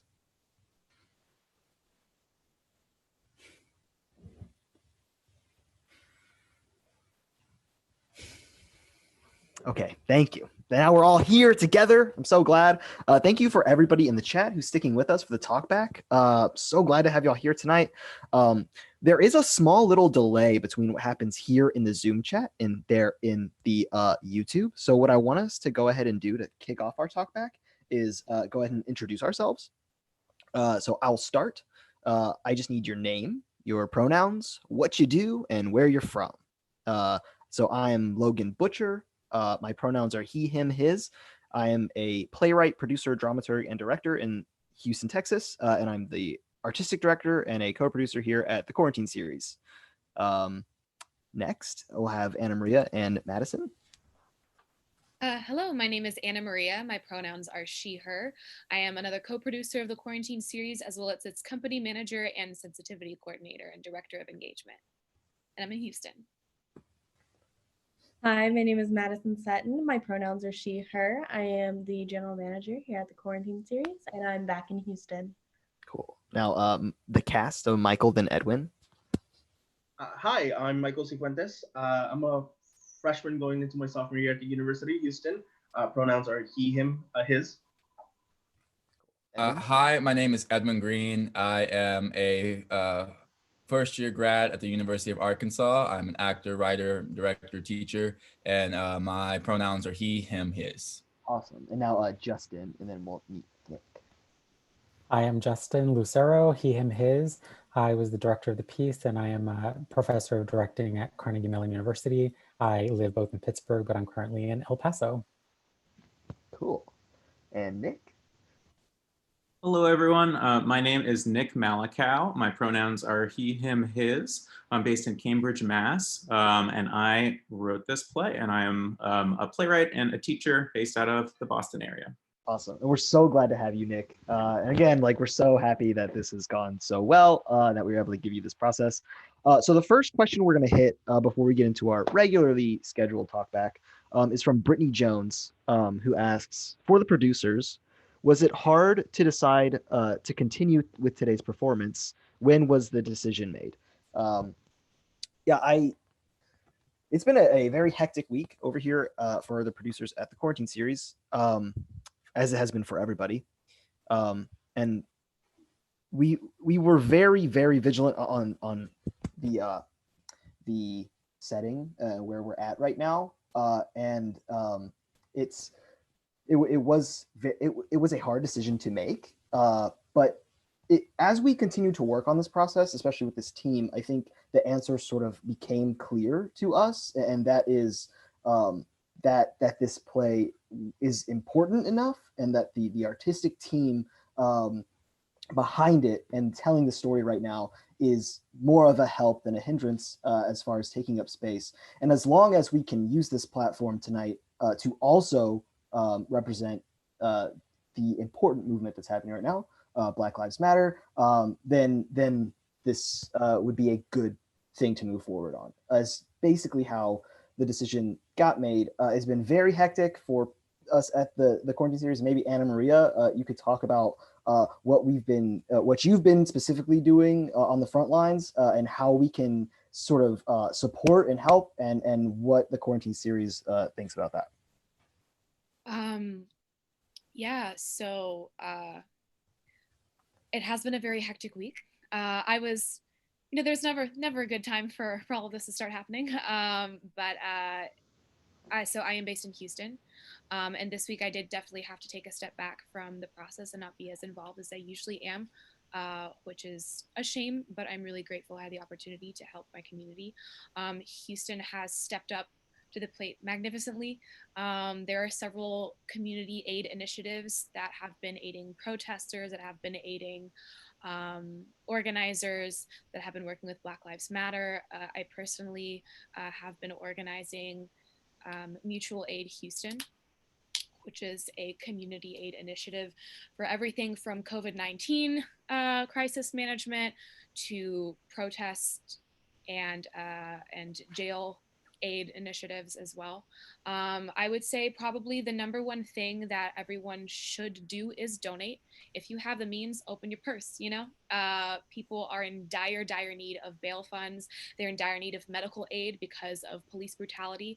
I can say from personal experience, I have been working directly with protesters who have been detained after peacefully protesting. I've seen them peacefully protesting and they get detained and they get wounded, scrapes, bruises, mace, batons, flash bombs, all of it. This is real. This is happening. I've seen it. And they're getting injured and they're getting thrown into jail cells for like at least 24 hours at a time with no water, no food, no medical attention. And so the number one thing you can do is donate to bail funds, donate supplies to your local community aid initiatives, volunteer. There are, in pretty much every city that I've heard of, there are shifts you can take for jail aid, for jail support, where you can give food and water to protesters being detained, being released from detainment. There's a lot you can do. There are a lot of links in our link tree. Get involved, call your local council members to defund police. And for those in Houston, check out the hashtag Houston Protest Trap to see the real footage of what's been really happening on the front lines. Awesome. Thank you so much, Anna Marie. And thank you so much for all the work you've been doing throughout this week. We really appreciate and love you. Awesome. So now for Nick, we have a question from Zoe Ellis, who is a beloved quarantine series actress. We love Zoe. Actually, no, excuse me. We have one from her later. I actually misread. This is from Kat Thomas, who also acted at the quarantine series. We love Kat Thomas. For the playwright, when did you write this? What was your process? Did it come out in one sitting or over a few years? Each scene is delicate and specific, but reaches across broadly as well. So yeah, when did you write this? What was your process? And so I guess I'm going to use this time, Nick, to also ask you, along with when did you write this and what was your process, sort of what your inspiration was behind this play, in sitting down to write it, and maybe talk about where this play is at in its development for you right now. Sure. All right. A lot of questions. I'll try and if you forget, I can go about you again. That's okay. Thank you. So overall, I would say, so just thinking about my my goals as a playwright, I think of myself as having kind of three main goals. One is to amplify marginalized and unrepresented voices, specifically the voices of people of color and queer folks. Two, of course, to tell stories that have universal significance, but to really explore the specificities and intricacies of the characters that I'm putting in these situations and being intentional about who I am populating these stories with. And three, to take the stories of people who can be labeled as victims or sidekicks or side stories and try and mine those stories for greater nuance generally. So thinking about this play in particular, there are two pieces of inspiration that come to mind. So I'm really interested in this idea of friendships of circumstance. And by that, I mean people who are thrust together because of their shared outsiderness in some way, which is what I see these two boys as being. Because I think that in exploring that kind of relationship, there's a unique closeness to that relationship, but at the same time, it's also a kind of relationship that's more vulnerable to external forces, external actors upon it. Number two, I'm also a teacher. So I'm very interested in looking at how young people in particular who are juggling multiple intersecting identities interface with the world. And I also want to do so in a way that honors the challenges and traumas that they face, but exploring them not just as victims, but as entire human beings. So that's sort of my entryway into this play.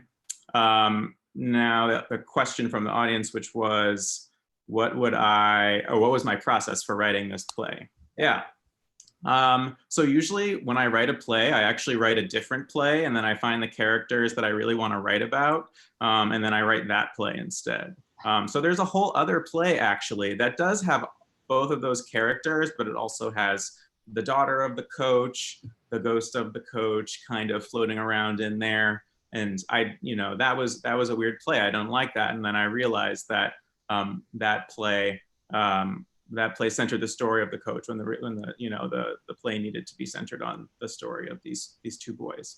So I wrote that play first, and then I wrote actually the second scene, so the scene that happened later first, because I just had this idea in my mind of what these people would be like.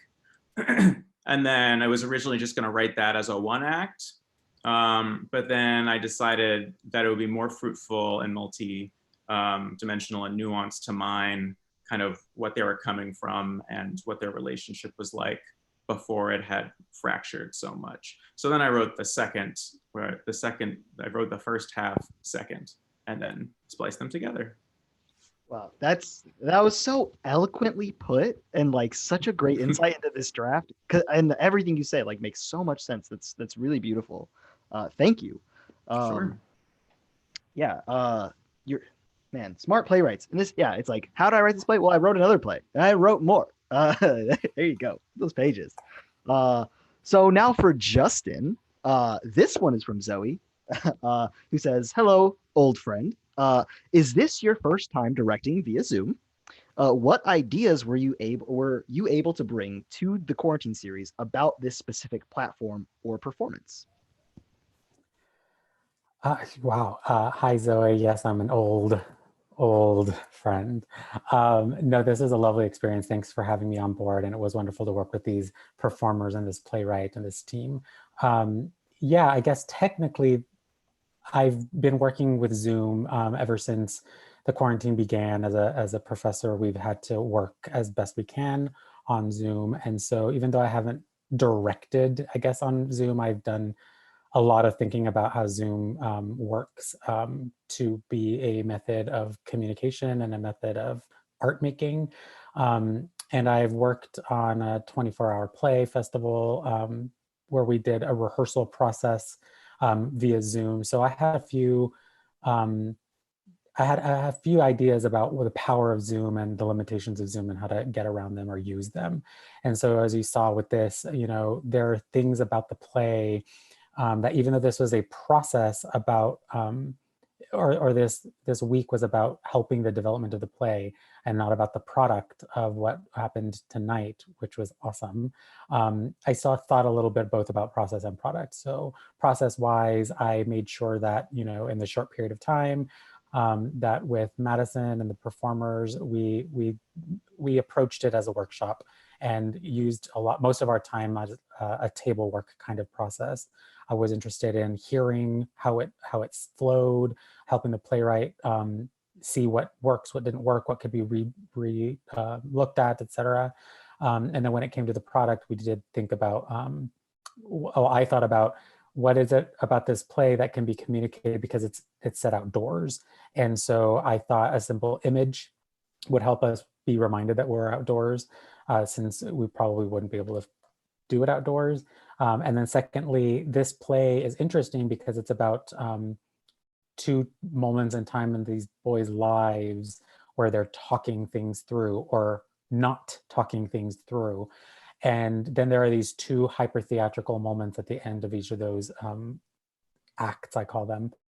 And you know, I wholeheartedly believe that in theater, the audience is a co-creator, and you have to include the audience in the playmaking. And so in a format like this, we don't have an audience live in the same space with us. So in those hyper theatrical moments at the end of each act, I thought that voiceover and a simple image would engage the audience in being a participant, and they were projecting their imaginations on what was going on, which is actually, I think, what the script really actually calls for. So in one way, we were able to use Zoom to our advantage in that way. Yeah, it has been fascinating to watch you come conquer the Zoom space.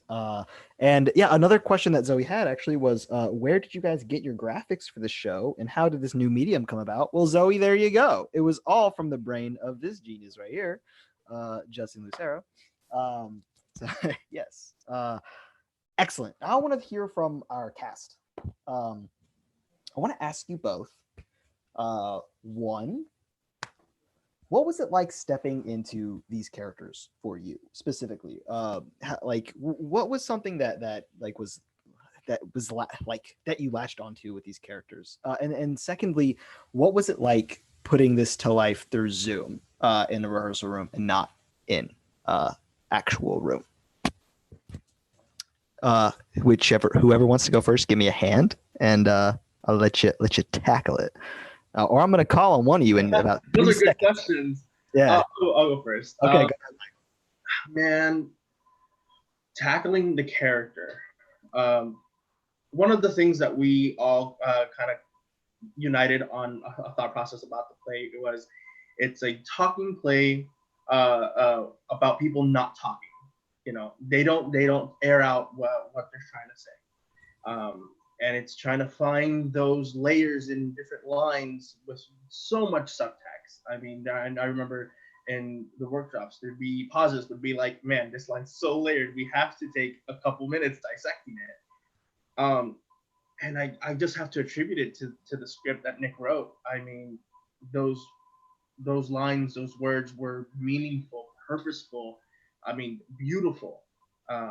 It when pauses were there and when stuff was being said, it was just so, it all fell into place. There's a line where he says, you know, it kind of falls like everything falls into place into a puzzle. That's how I felt about it. And tackling the character in Zoom, I'm like locked in my room staring at my computer with a little X next to my camera, but I still feel so connected.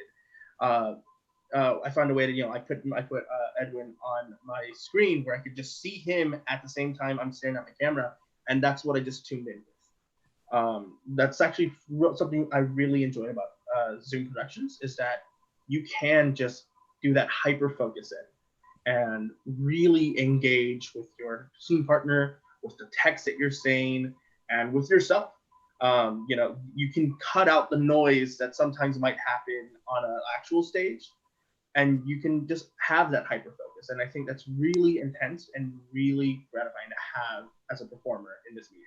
Wow, that's a really great. I don't think I've heard that like articulated that way. Like a hyper focus on the text is super interesting, because you're right. Like, and that's really what we're here to. I mean, to support your performance, but also to support the text. So that's really interesting. Edwin, what you got? So what was the first question? What were the questions? The questions. One, like, how did you latch onto this character? Like, what was tackling this character like for you, as Edwin? And then secondly, what was it like rehearsing this and performing this on this platform as opposed to what it may be like on in a room?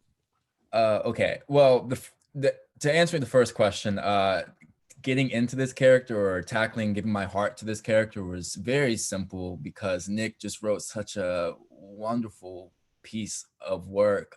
It was very easy to give my heart to. It was very easy to go along the progression of events, the progression of emotions, the progression of thoughts, because it was just all there so seamlessly. I didn't really have to, you know, I have to drop in or do anything too much. I didn't have to do all this emotional preparation. Really, honestly, just I didn't want to put anything on that wasn't supposed to be there. And so I kind of just lived and just let it happen. And both nights that we have, or both times that we have done that monologue, that long monologue that I have, it just comes so naturally because it's just placed and written so beautifully and organically that it just saying these things and living these things, experiencing these things and seeing these things in your mind just, for me, just pinched something in my heart that was just so easy for me to let be pinched and let whatever come out, you know. Justin allowed both of us to just play and experiment and see what happened and just come from the heart. And so for me, tackling this character wasn't, I mean, fuck, it's definitely emotionally one of the, if not the hardest character I've ever played, but getting into it and telling that story wasn't that hard because of just the expertise that it was written with, and also just the freedom that we were given as artists by our director.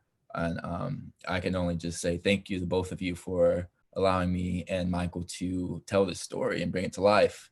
And bouncing off the second question of doing it over Zoom, what's it like? It's weird. It's always weird acting inside my room. It's always weird acting all these lamps and crap in front of me. They're always hurting my eyes. But you know, what Zoom teaches me to do is to really listen to, you know, because all I have is my voice and all I have is my ears to just listen and respond, listen and react, act, you know, it's like a tennis match. And so I appreciate Zoom acting because the ease that comes with it, you know, you don't have, you know, I don't know, I feel a lot less nervous just sitting here in my room. And like I said, just listening, reacting, just responding, and having Michael up there too, like he was saying, and having the script, just scrolling along and staying connected and just going along the ride. It's really an emotional journey. I don't like, this is by far, definitely, if not the most hardest character. It's amazing to hear you say that oh, it all just naturally, you know, that monologue that I just nailed, that it would just kill her. Yeah, I just read it naturally. It just naturally came out. I was like, yeah, because it is, and you're right. Like, I don't get a lot of artist envy, but I'm envying both of you right now and your talent of writing that monologue and performing it. So good. Thank you, Edwin. Great answers from both of you, actually. Really insightful. So I have a couple more questions tonight for our talk back. One, I want to throw another one at Justin, kind of in the same realm. So I've heard you say some very eloquent stuff on this, and I want to dig more into it. I really want to know your thoughts on this platform as a workshop for new play development. What kind of strengths or weaknesses do you see in this platform for new play development, Justin? Well, clearly the biggest strength is the fact that it's helpful in accessibility. And I think that I mean, just here, I'm in El Paso, and you all are, you know, in Massachusetts and Houston and other places. It's like it got us all together, and we're able to work on this. And you know, normally, if a play like this were to happen, and I were to read Nick's words and be asked, hey, would you be interested in doing this? I might have to say no, just based on my location. But something like Zoom affords me that opportunity. But just like Edwin was saying, it also means that I can prioritize the words, because it isn't about everything else, like what normally my job would be like, which is pretty great for a script development process. It oftentimes becomes a director wanting to dazzle or tech, or, you know, do these things and not focus on what's right for this moment in the play's trajectory. And so it really just helped me distill that. And I think for the future, I don't see this going away. I think that because this landmark moment in our lives and in the world meant that a lot of us are now very aware of this platform or like platforms, we're going to go to it a lot more, both I think in the playwriting, play development, right, world, and in the perhaps in the rehearsal world, but obviously in the auditioning world too. So yeah, I think that that's one of the reasons I came on board. Was I am also a teacher, and so I want to make sure that I know what it feels like to do this, so that when I'm helping my students and others navigate it, I'm not just supposing, it's actually a lived experience for me. Right. Thank you so much. We agree that this is not going anywhere after quarantine is over. We will make sure of that. So our last question, I always love to ask this to our playwrights, and it gives Nick a little chance to give us what's going on with him. So Nick, like for myself as a playwright, I had multiple gigs canceled because of the quarantine season. And I'm wondering what it was like for you in this crazy time to have people come together to work on your work, to get to hear this out loud. So what was that like for you? And then also, how can we support Nick Malikow? Where can we go? How can what are we looking for next? So how can we support you, Nick? Oh my goodness. Well, in terms of how this experience has been, it's been really wonderful, I think, for a lot of the reasons that Justin pointed out, just this sort of collaboration across states, the accessibility that I have to you all as a team has been awesome. And also just in our initial discussions with Justin and everyone about kind of what I want out of this process, I think just the format really did help to dictate what the focus was going to be in this workshop, and as he was saying, to distill it down. So this has been monumentally helpful, and again, you know, not having to give up a week of my life to go do a 29-hour workshop somewhere, or you know, that kind of thing. As far as how to help Nick Malikow, I mean, I certainly hope that if you have a New Play Exchange account, that you read this play perhaps and other plays that I have written. But you know, and I am going to be writing and working over this summer. But I'm also you know, if for example, if you are donating anything this evening to this experience, I'm definitely going to be donating it back to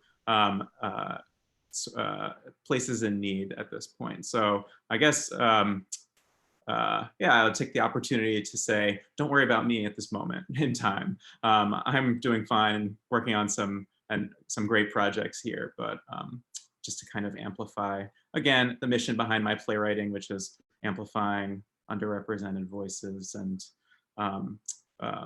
treating them with the nuance and humanity that they need.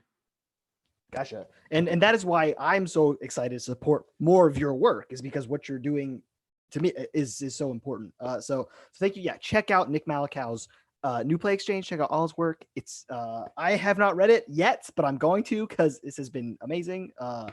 So yes. Oh, Madison has. She's an expert. Excellent. Well, I just want to thank all of you for coming out tonight. That's going to wrap up our talk back tonight and our play. So thank you all again for staying with us at the quarantine series. Check it. Actually, do we have anything coming out next Friday? Or yeah, not next Friday. We are taking a little tiny hiatus to figure more stuff out for you. But please check out our Facebook, our Instagram, if you're interested in donating.